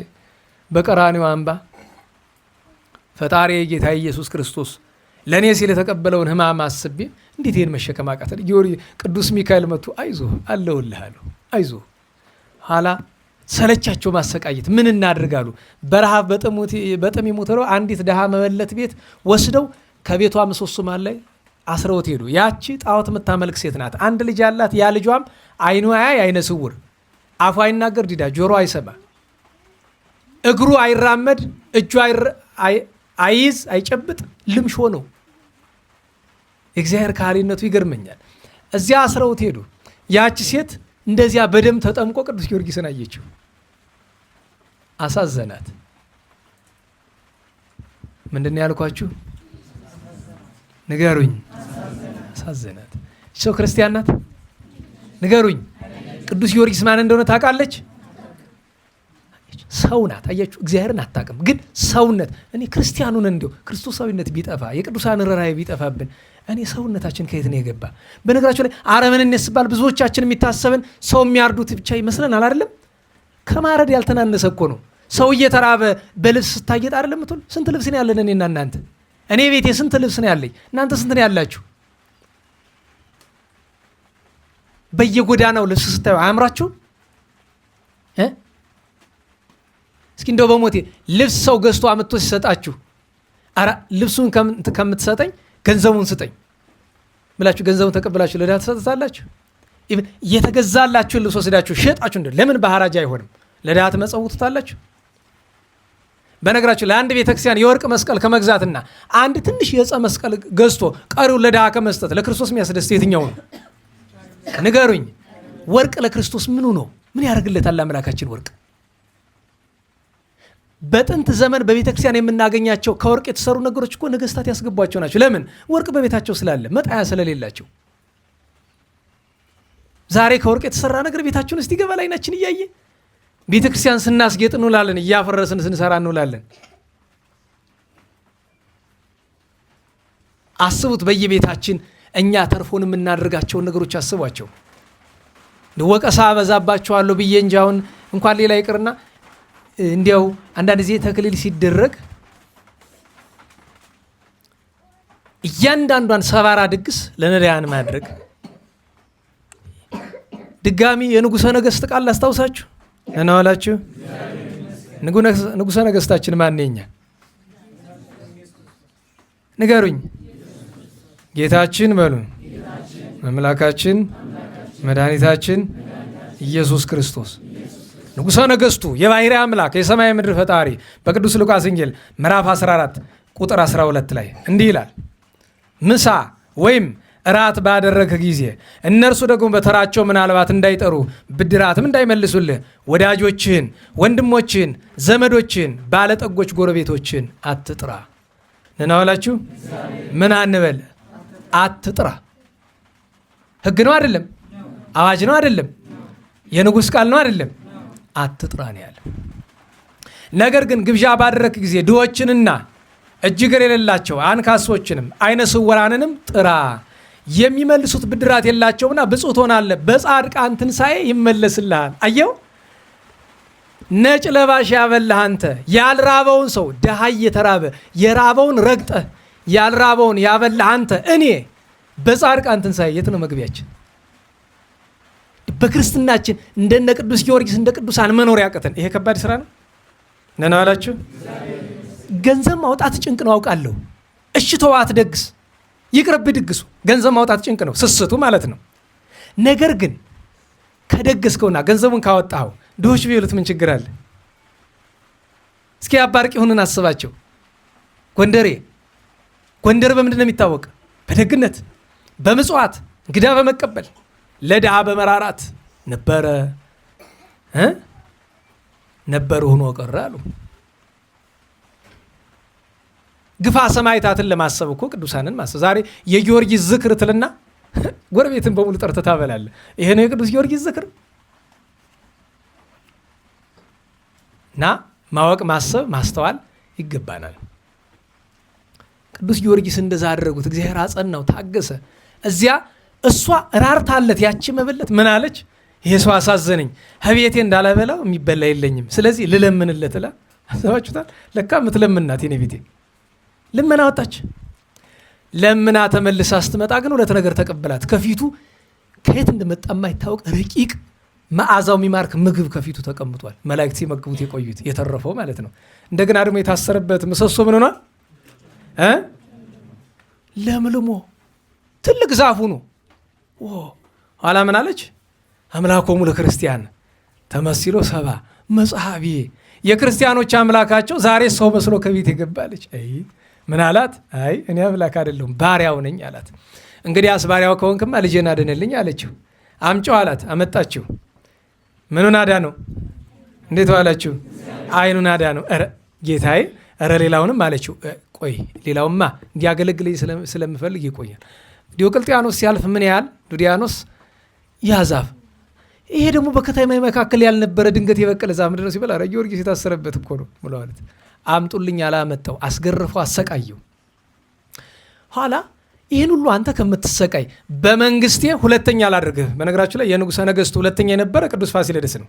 ቅዱስ ፋሲለደስ ስለተገደለ ማን ሆኗል? ህርማኖስ ነው። የማን አባት? የፊቅጦር አባት። እሱን ሶስተኛ አድርጌ አንተን ሁለተኛ ላድርግህ፣ እባክህ ለአጵሎን ስገድልኝ አለው። ቅዱስ ጊዮርጊስ ምን አለ ሲዘብትበት? ችግር የለውም በቃ ነገ ሰግዳለሁ፣ ሰልችቶኛል መከራውም አለው። ግን ቅዱስ ጊዮርጊስ ስራ ስላለው ነው እንደዚህ ያለ። አንዳንድ ጊዜ እኮ ፈሊጥ ያስፈልጋል። ደስ ስላለው ወስዶ የት ያስገባዋል? ከቤተ መንግስቱ። እዛ ውስጥ ማን አለች? የንጉሱ ሚስት ለእስክንድሪያ ንግስቲቱ። እሱን ያሳደረበት ቤት፣ ቅዱስ ጊዮርጊስን ያሳደረበት እሷ ከምታድርበት ቀጥሎ ያለው። ቅዱስ ጊዮርጊስ ምን መዘመር ጀመረ? የዳዊት መዝሙር ወነግር ስምዐከ በቅድመ ነገሥት ወኢትኀፈር። አሃ የዳዊትን መዝሙር ምነዋ ላልጠፋ ጸሎት ለምን የዳዊትን መዝሙር ዘመረ ብትለኝ፣ እና ምን ይዘምር? ሰማዕታት ሁሉ መዝሙራቸው ምንድን ነው? የዳዊት ነው። ጻድቃን ሁሉ እሱ ነው እኮ መድኃኒታቸው። ጣዕመ ዝማሬው ከልቧ ገባ። ከዚያ ደንገጥሯን ይዛ ገብታ ይሄ የምትለው ምንድን ነው አለች። የዳዊት መዝሙር ነው። እስቲ አስረዳኝ አለ። አስረዳት። እስቲ ጨምርልኝ ስትለው ከስነ ፍጥረት ጀምሮ እስከ ጌታ ማዳን ድረስ ነገራት። እኔማ ክርስቲያን ነኛለሁ አለችው። በጠዋት ዲዮቅልጥያኖስ ሊወጣ ሲል እነዚህን ክርስቲያኖች ግን ባትጣላቸው ጥሩ አይደለም ትለዋለች። እሷ ብዙ አልሰማትም፣ ወጥቶ ሄደ።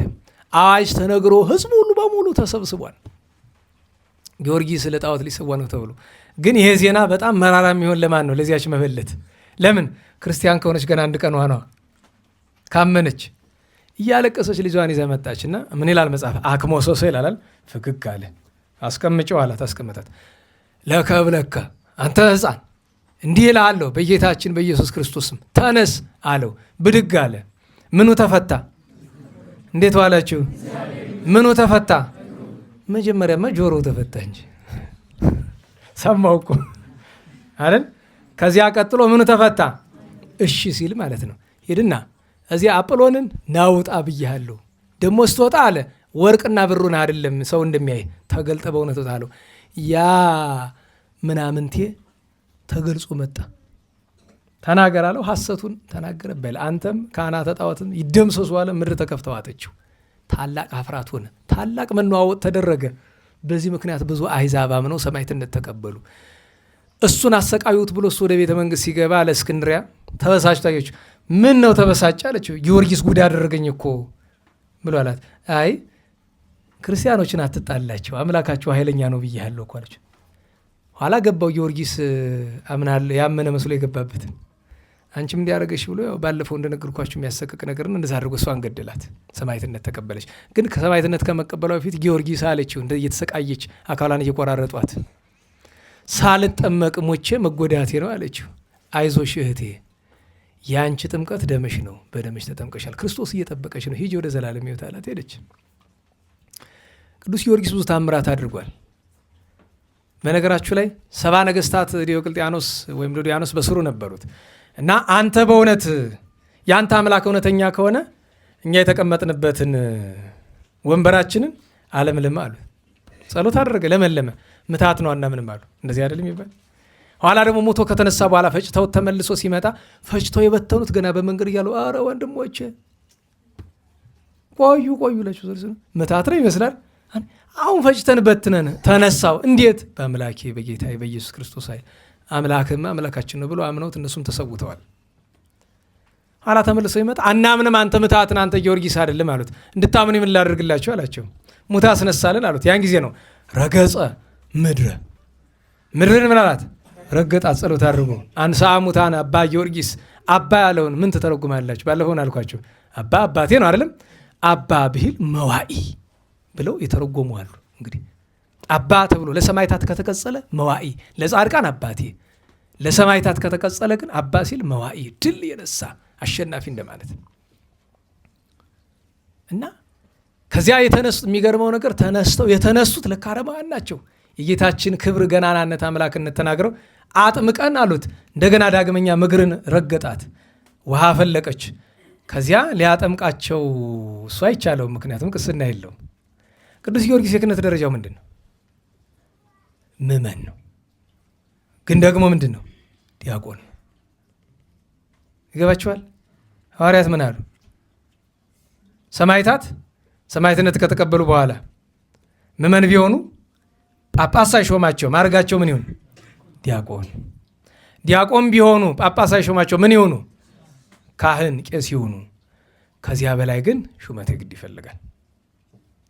ቅስና ስለሌለው ጌታዬ ከሐዋርያት አንዱን ላክልኝ አለ። አንድ ጊዜ ዮሐንስ፣ አንድ ጊዜ ቶማስ መጥተው አጥምቀውለታል። እንዲያ እያደረገ ኖረ። በመጨረሻ ተስማምተው አንገቱ ይቆርጣሉ። ያን ጊዜ ነው ጸሎት አድርጎ ዲዮቅልጥያኖስ ሲቀር 70 ነገሥታት በሙሉ እሳት ወርዳ በላቻቸው። ዲዮቅልጥያኖስን በኋላ ነው ያጠፋው። የእሱን ቤተክርስቲያን አቃጥላለሁ ብሎ ሲሄድ ሚካኤልና ገብርኤል ላይ ነው ያጠፉት። ጊዮርጊስ ደግሞ በደወሉ አናቱን ብሎ አብዶ 7 ዓመት ኖሮ ዲያብሎስ ነው ገደል የከተተው። ዲዮቅልጥያኖስ የጠፋው ወይ ዲያኖስ እንደዚያ ነው። እና መጨረሻው ምንድን ነው? በሰላም አደወ ወመንግሥተ ክብር ወረሰ። በሰላም ከወዲያ ዓለም ወዲያ ዓለም ተሸጋገረ፣ የክብር አክሊልንም ወረሰ። በሰማይታት ላይ አለቅነት ተሾመ። ሰማይታት ሁሉ ሲሄዱ ለእርሱ መስገድ ግድ ሆነ። ስርዓት ተሰራ። ለዚያ ነው አቡነ አቢብ ሰማይትነት ተቀብለው ሲሄዱ ለጊዮርጊስ ስገድ ተባሉ። ምነው ጌታ ሌሎች ቅዱሳን ጋር ስታስተዋውቀኝ ያልተባልኩ ለእሱ አለ። እሱ ከሰማይታት ሁሉ የሚበልጥ መከራ የተቀበለ ነውና እጅ ልትነሱት ይገባል። እጅ መንሳቱን ውስጥ በደስታ አድርገዋለሁ፣ ግን ለፍቅርህ እንደሚገባን ያልተሰቃየውምና መልሰኝ እሱ የተቀበለውን ያክል መቀበል ይሻለሁ ነው። አይ ዘመነ ሰማይታት አልፏል ብሎ ከጻድቃን ገዳም ከቷቸዋል። እና ገባሬ ተአምር ኮከበክር ያሰኘው እሱን የቅዱስ ጊዮርጊስ። አሁን ሰዓት ስለሄደብን የሳምንቱን ቅዱሳን ስማቸውን እንጥራና የርዕሳችን ማጠቃለያ እንሰጣለን። እንዴት ዋላችሁ? ዛሬ 23 አይደል ተገናኝተን የነበረ በ16 ነው።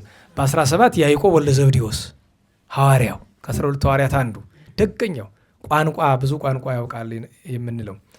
በ17 እናታችን ቅድስት ማርያም ባውፈሊያ ነበረች። በ18 ቅዱስ አውሳቢዮስ፣ አባ ጴጥሮስ፣ አባታችን አቡነ አቢብ፣ አባ ቡላ ዓመታዊ በዓላቸው ነው። በ19 ቅዱስ ስምዖን ዘአርማንያ በግብፅ ከተሰዉ ቅዱሳን ሰማዕታት አባ አብርሃም፣ አባ ዮሐንስ፣ አባ ዳዊት የሚባሉ በፋርስ ከነበሩ ሰማዕታት ቅዱስ ባሴቅን አንድ ማስታወሻ። ስምዖን አረጋዊ የተሰዋበት ምክንያት ክርስቲያኖችን ሲያሰቃያቸው ጳጳስ ነው። ዝና ሰማ። ምን አለ? ሄዱ መጀመሪያ ደብዳቤ ነው የጻፈለት። ምን ብሎ? ክርስቲያኖችን አታሰቃያቸው። አባት በሉ እስቲ አባት ይሉሃል። ይሄ ነው። አየህ ልጁ ሲሰቃያየ ዝም የሚል አባት ምኑ ነው አባት? እንኳን አባት ወንድም እንኳን ዝም ካለ ምኑ ነው ወንድም? እረ ሰውነቱም ይጠረጠራል። ያደለው ለማያውቀው ሰው ፍትህን ለምን ብሏል። ተሰቃይቶ በ120 ዓመቱ ተሰቃይቶ ሞተ። ባሴቅሳ በምንድን ነው የተሰዋ? ሰማዕታቱ ሊገደሉ ሲሄዱ 150 ሰማዕታት አንደኛው ደነገጠና ሊክድ ሲላየው ከኋላ ከዙ መካከል ያለ ነው ክርስቲያን ነው።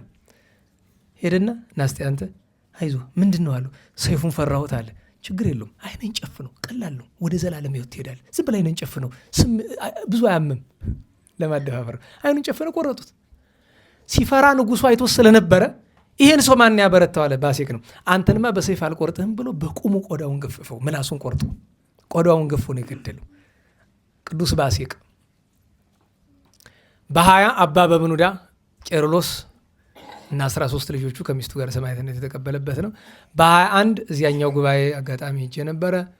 ለቅዱስ ብሩታዎስ ሐዋርያ የአቴናው እመቤታችን ስታርፍ ደርሶ ያመሰገናት አረጋዊ ደራሲ ፍልሱፍ ይባላል። የአቴናው አባ ዕንባቆም የደብረ ሊባኖሱ፣ አቡነ ሀደራ ጻድቁ ተንቤን ቆላ ተንቤን ገዳም ያላቸው አቡነ ሀደራ ዓመታዊ ዕረፍት በዓላቸው ነው።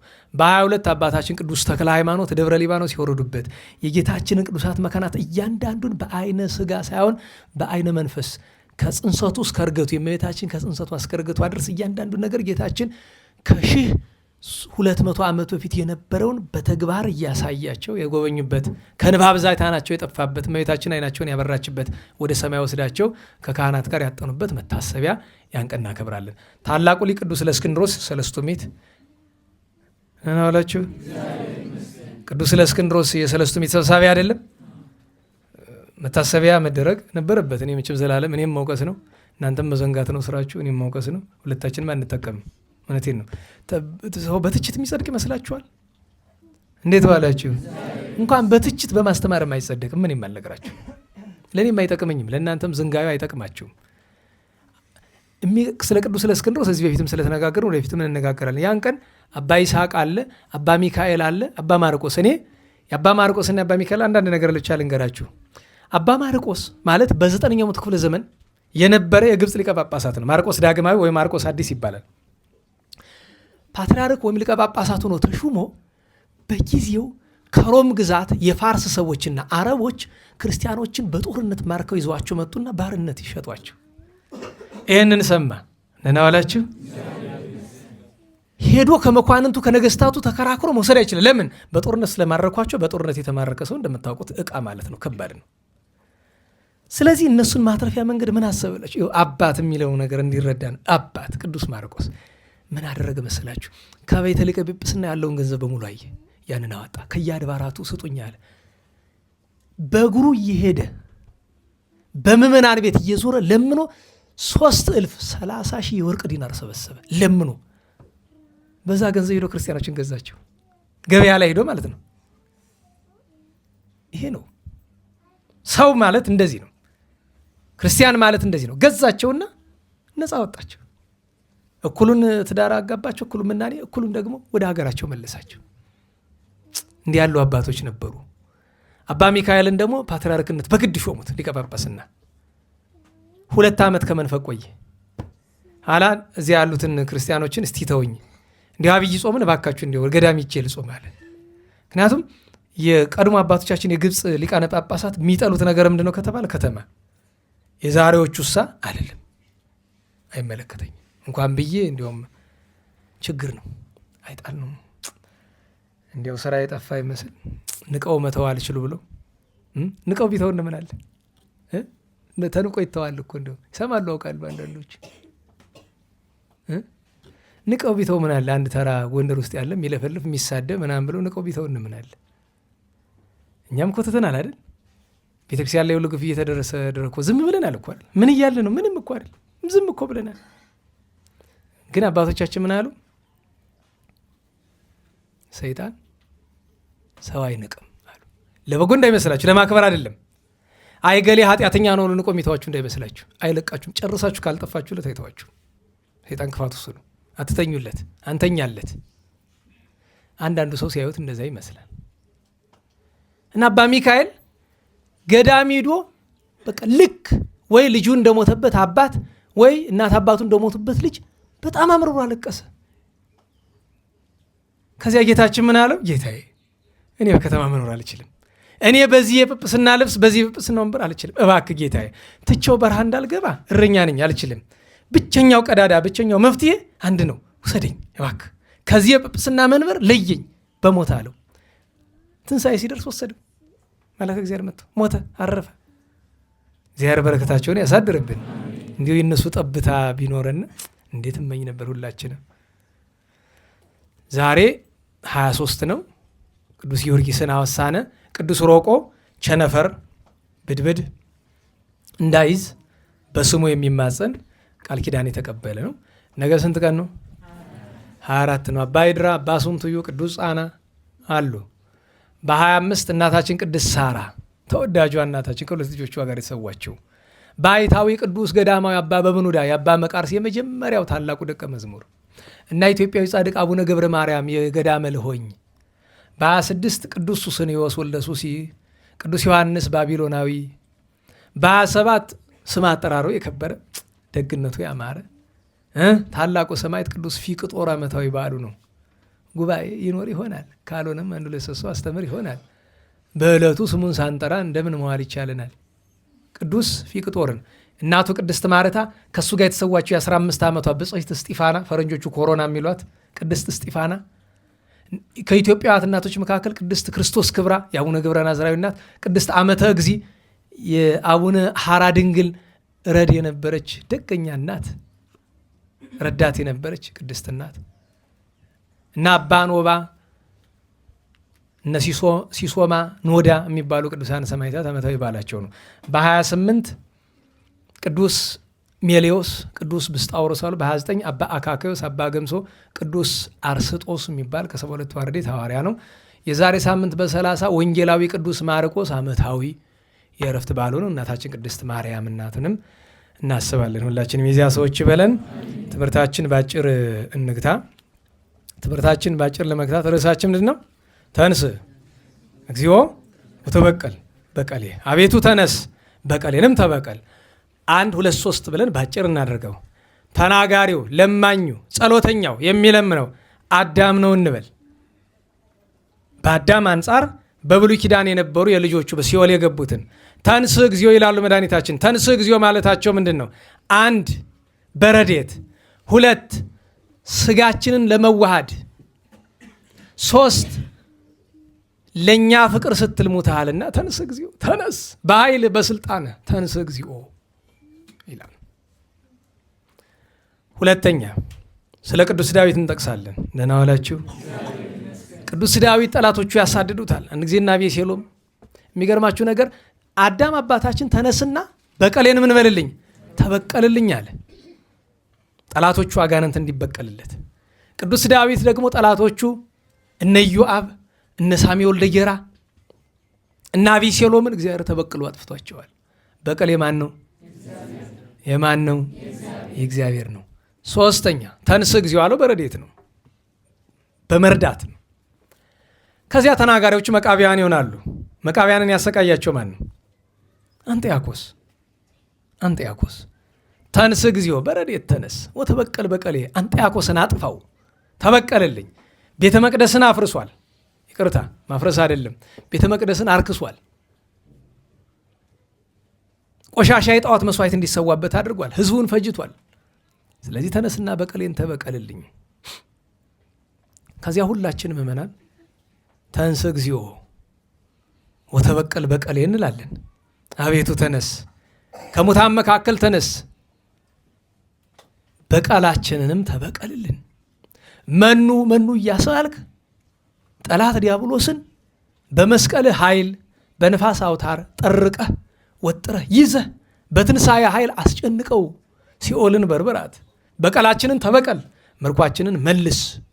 በቀል ያንተ ነው፣ ፍርድ ያንተ ነው፣ እውነት ያንተ ነው፣ ዳኝነት ያንተ ነው። ተነስ፣ ሞትን ድል አድርግ። እኛ ብለህ ነው የሚያደርገው ሆኖ ሳይሆን ልመና ነው። አቤቱ ተነስ፣ ተነስልን ነው ለእኛ። በቀላችን ተበቀልልን። በመጨረሻው ግን ቅዱስ ጊዮርጊስን እመቤታችንን እናነሳና አጭር ልመና እናደርጋለን። ቅዱስ ጊዮርጊስ የመጨረሻ ጸሎቱ ምንድን ነው? ተንሥእ እግዚኦ ተበቀል በቀሌ። 70 ነገሥታትን እሳት ከሰማይ አውርድ አቃጥልልኝ። ምን ማለት ነው? ቤተ ክርስቲያንን ያሰቃዩ፣ እኔን ሲያሰቃዩ የኖሩ ሰዎች እሱን ስላሰቃዩት አይደለም፣ ቤተ ክርስቲያን ላይ ስላደረጉት ነገር በሙሉ አቤቱ በፍርድ በረድኤት ተነስ፣ 70 ነገሥታትን ዲዮቅልጥያኖስ ዱድያኖስን አጥፋ፣ በቀሉን የቤተ ክርስቲያንን በቀል ተበቀልላት አለው። እግዚአብሔር ተበቀል አልተበቀለም? ተበቅሏል። 70 ነገሥታትን ከነንጉሳቸው ከነንጉሰ ነገሥታቸው አጥፍቷል። ጊዮርጊስ እንደዚህ አለ፣ ተንሥእ እግዚኦ ወተበቀል በቀሌ። እመቤታችንን ሳናወሳ አንቀርምና እመቤታችን ድንግል ማርያም በስደት ሳለች የዳዊትን መዝሙር ዘወትር የምትጸልይ እኮ ናት እመቤታችን። ታዲያ እመቤታችን ስትሰደድ ጠላቷ ማን ነበረ? ሄሮድስ። ርኢክዎ ለኃጥእ አቤ ወተለአለ ከማርዘ ሊባኖስ ወሶበ ገብ ኃጣይክዎ አሰስኩ ወይረከብኩ መካኖ እኮ እሱ ነው።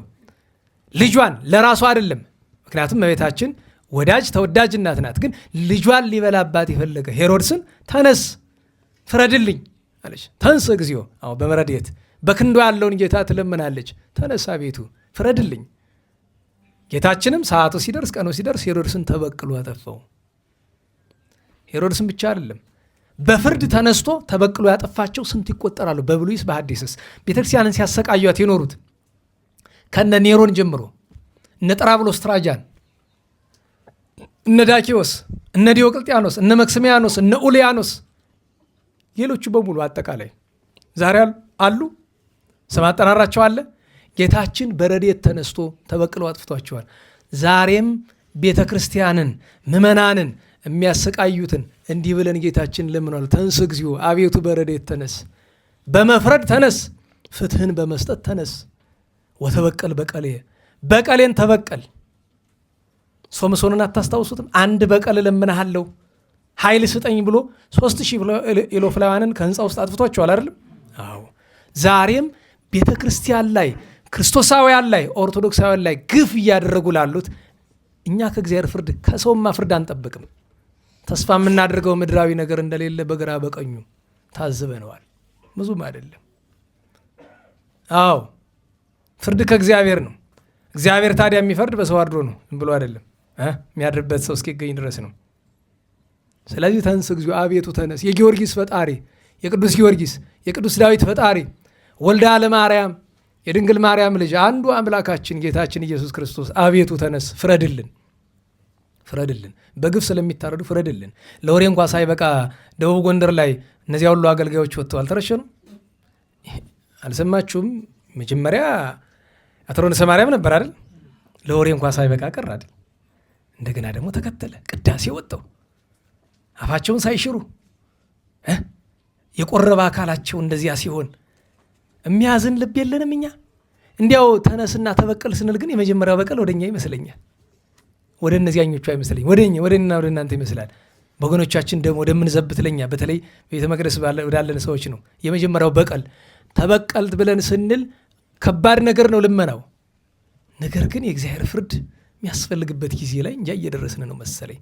ታዲያ ፍርዱ ሲመጣ ከቤት ነው የሚጀምር። ቅዱስ ጴጥሮስ ነግሮናል እኮ ሐዋርያው ቅዱስ ጴጥሮስ ፍርድ የሚጀምር ከየት ነው?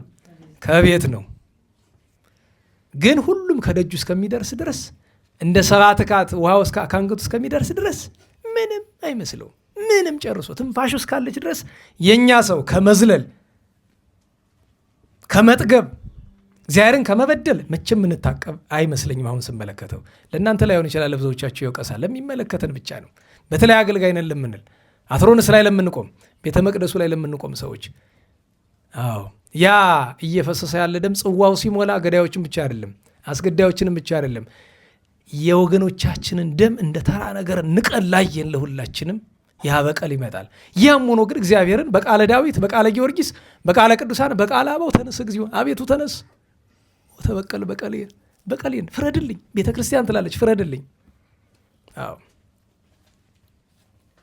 ቀኑ እየደረሰ ይመስላል እግዚአብሔር እንደፈቀደ እና ለሁሉም የእመቤታችን ጣዕመ ፍቅሯ የቅዱስ ጊዮርጊስ በረከት የቅዱስ ዳዊት ሀብቱ ይደርብን። ለዛሬ ከረጅም ባጭር ከሙሉ በክፍል ይኸው ይበቃናል። የሰማነውን በዝነ ልቦናችን ይሳልልን ያሳድርልን። የቅዱሳንን ጸጋ በረከት ያሳድርብን። ከታዘዘ መቅሰፍት ከነደደ እሳት ቸሩ መድኃኔዓለም ይሰውረን። ለምስጋና እንነሳ።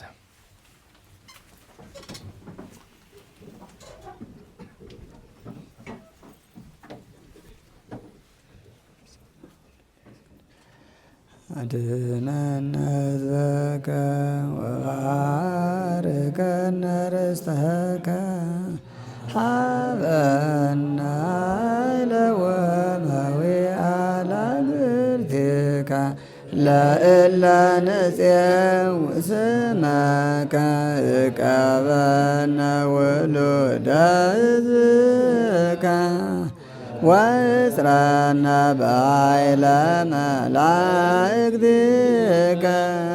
ወትረ በኩሉ ጊዜ ወበኩሉ ሰዓት በኃይለ መስቀልከ ረድአነ ወበዕፀ መስቀልከ ቤዝወነ በእንተ አብርሃም ፍቁርከ ወበእንተ ይስሐቅ ቁልኤከ ወበእንተ እስራኤል ቅዱስከ ተዘከር እግዚኦ ኪዳነከ ፍጡነ በንሳህለከ መሃርኪያነ ዘፈጠርከ ስራይ ኃጢአተ ሕዝብከ ወመሃር ተግባረከ እግዚኦ ታጥፍአነ አጸለከ በእንተ ማርያም ወላዲትከ ወበእንተ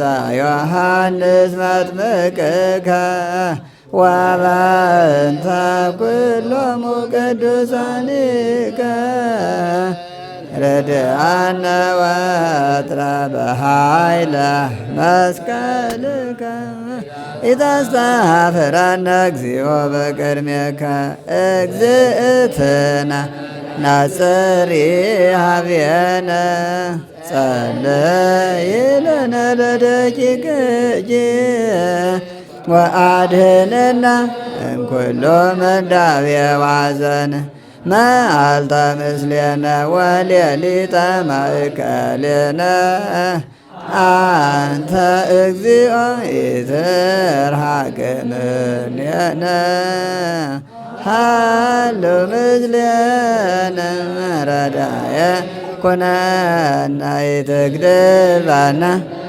ወኢትመንነነ አምላከ ሰላም ተራድአነ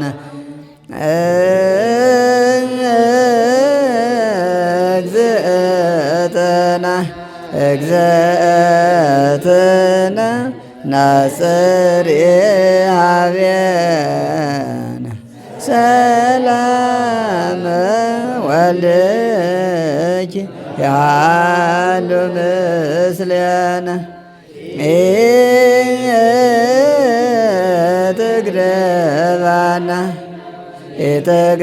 ኢትግደፋነ ወኢትመንነነ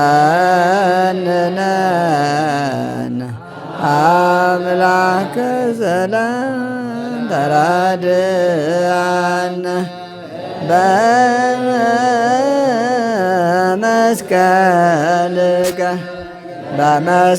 በመስቀልከ ባርከነ መርቆሬዎስ አበኩልነ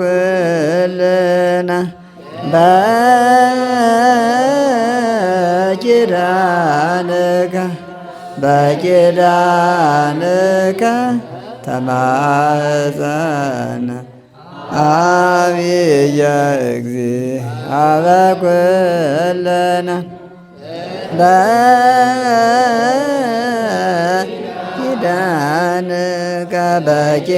በኪዳንከ ተማፀነ ዕፀ መስቀል ሞገሰ ኩልነ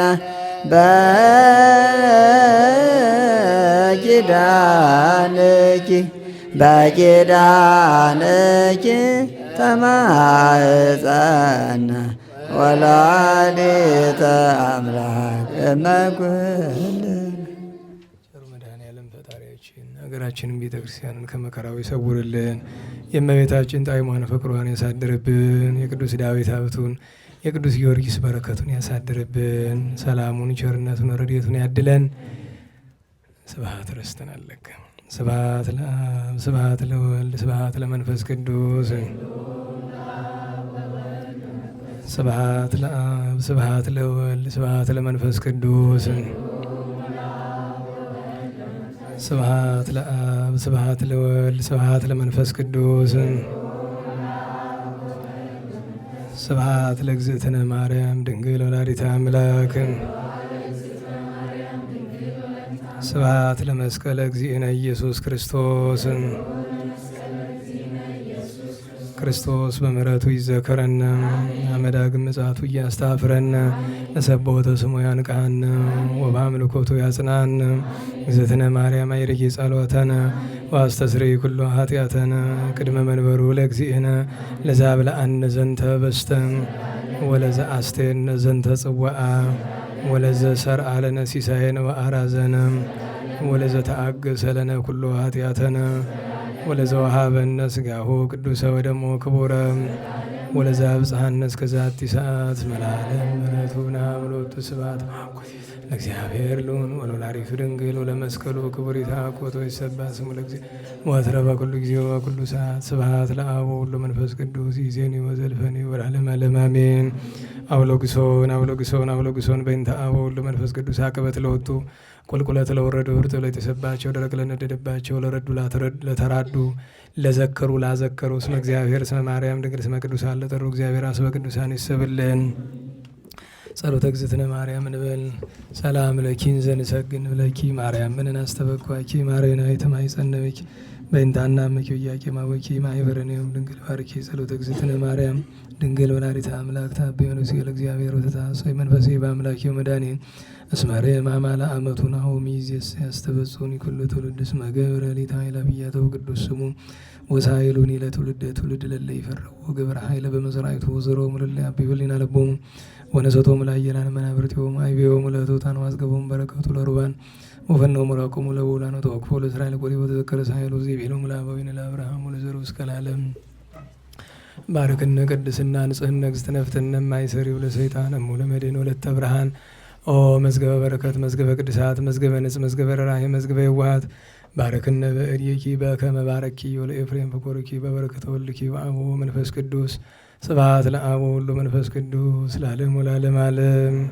ሰላም ለአብ ዘእምቅድመ ዓለም ነጋሲ ለወልድ ሰላም ሥጋ ማርያም ለባሲ ለመንፈስ ቅዱስ ሰላማት ያተለም ደምሳሲ ኃይል የሥላሴ ወጾን የሥላሴ በስመ ሥላሴ ቀጠቅጥ ከይሴና አቤ ዳዊት ንጉሠ እስራኤል ባለ መዝሙር ስንወጡ መቃል ታለበውን የነገሩ ፍካሬ ኩሉ አምሳል ከመሰበሁ ለእግዚአብሔር ሎ ከመወድሳ ለማርያም ድንግልን ዘጸርው እብል ሰላም ለኪ መጽሐፈ ሕግ ወኪዳን አምሳለ ጽልየ ዘእም ለለጸው ስመኪ ውስጥ ተገጸ ኩሉ መካን ርሪተ ልብ ለኃጥአን ርሪተ ልብ ለግፏን ርሪተ ልብ ለኩሉ ማርያም አማን ማርያም ንጽሕት ድንግል ወላዲተ አምላክ ማይምን ሰአሊተ ምሕረት ለወሉደ ሰብ ሰአሊ ለና በክርስቶስ ወልድኪ ኢየሱስ ኃጢአተነ ሰአሊ ለነ ቅድስት ጸሎታ ለማርያም ወስለታ ያድነን ማተውላ ጸሎታ ለማርያም ወስለታ ለሕዝበ ክርስቲያን ለነሳት ሙታን ለመካነነ ደብረ መድኃኒት ለቤተ ክርስቲያን ቅዱስ ወለሀገሪትነ ኢትዮጵያ ለአግብርታ ወላይመታ ይኩነነ ከመወልታ በጸሎትሽ ወበስለትሽ ለአበው ንጹሐን ለቅዱስ ኤፍሬም ለአባ ሕርያቆስ ለአባ ጊዮርጊስ ለአባ ሳሙኤል ለቅዱስ ደቅስዮስ ለያሬድ ማሕሌታዊ ለአባ ኪሮስ ለአባ መባጽዮን ለአቡነ ዘርዓ ያዕቆብ ለብፁዕ ገብረ ክርስቶስ ለቅዱስ ዮሐንስ አፈወርቅ ለአባ ጽጌ ድንግል ለአባ ዮሐንስ ዘደማስቆ ለአባ ሳሙኤል ዘደብረ ቀለሞን ለቅዱስ ዮሐንስ ለነጎድጓድ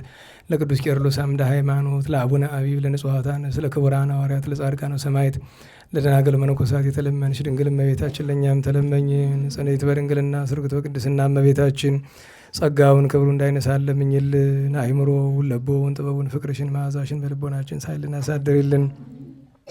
ቸሩ መድኃኔዓለም ፈጣሪያችን ከመከራ ስጋ ከመከራ ነፍስ እንዲሰውረን ሰላሙን ረድኤቱ እንዲያዝልን የዳዊት አቢቱን የጊዮርጊስ በረከቱ እንዲያሳድርብን ከታዘዘ መቅሰፍት ከነደደ እሳት ከዕለት ጥቂት ከዘመነ መንሶት እንዲሰውረን ከግራ ቁመት ከገሃነመ እሳት እንዲያድነን የመምህራችን የገብረ ኪዳንን የወንድማችን የፍቅረ ሥላሴ ነፍስ በአብርሃም በይስሐቅ በያዕቆብ አጠገብ እንዲያኖርልን ለጸሎት ስትቆሙ አስቡን አትርሱን የሚሉ ወገኖቻችን ሁሉ በቸርነቱ እንዲያስብልን ሰላም በዋለን ቸርነቱ ሰላም እንዲያሳድረን ቅዱስ ስሙን አቡነ ዘበሰማያት ብለን እንጥራ።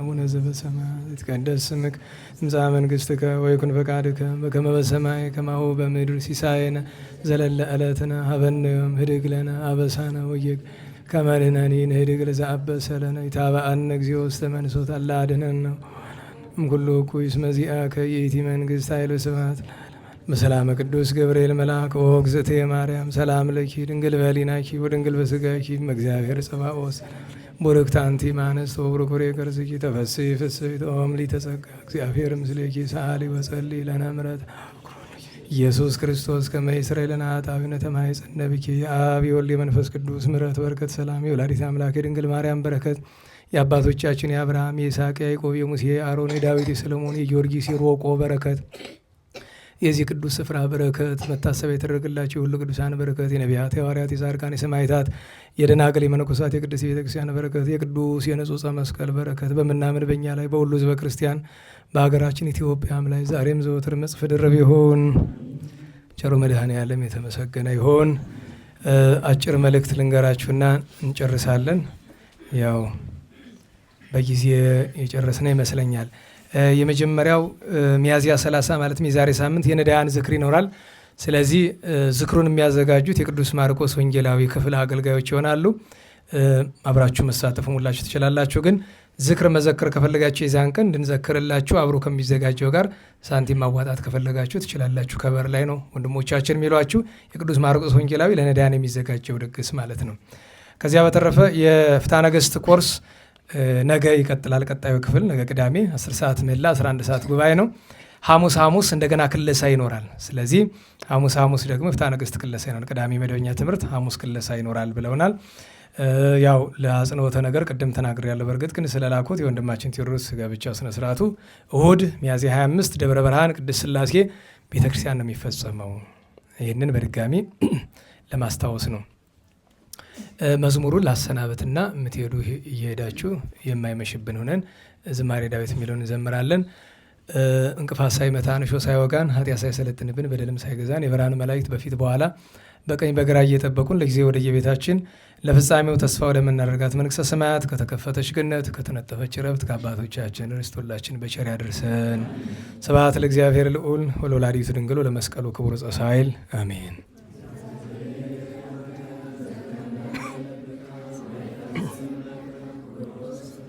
አሜን። የመሸባችሁ መሄድ ትችላላችሁ።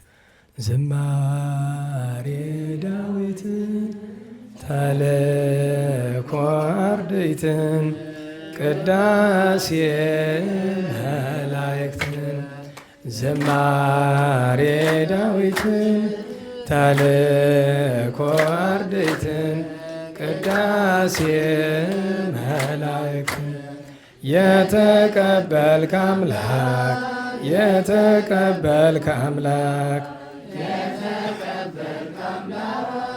የተቀበልክ አምላክ የእኛንም ዝማሬ ተቀበል። የተቀበልክ አምላክ የተቀበልክ አምላክ የተቀበልክ አምላክ የተቀበልክ አምላክ የእኛንም ዝማሬ ተቀበል። ቸሩ መድኃኔዓለም በሰላም ያሳድረን።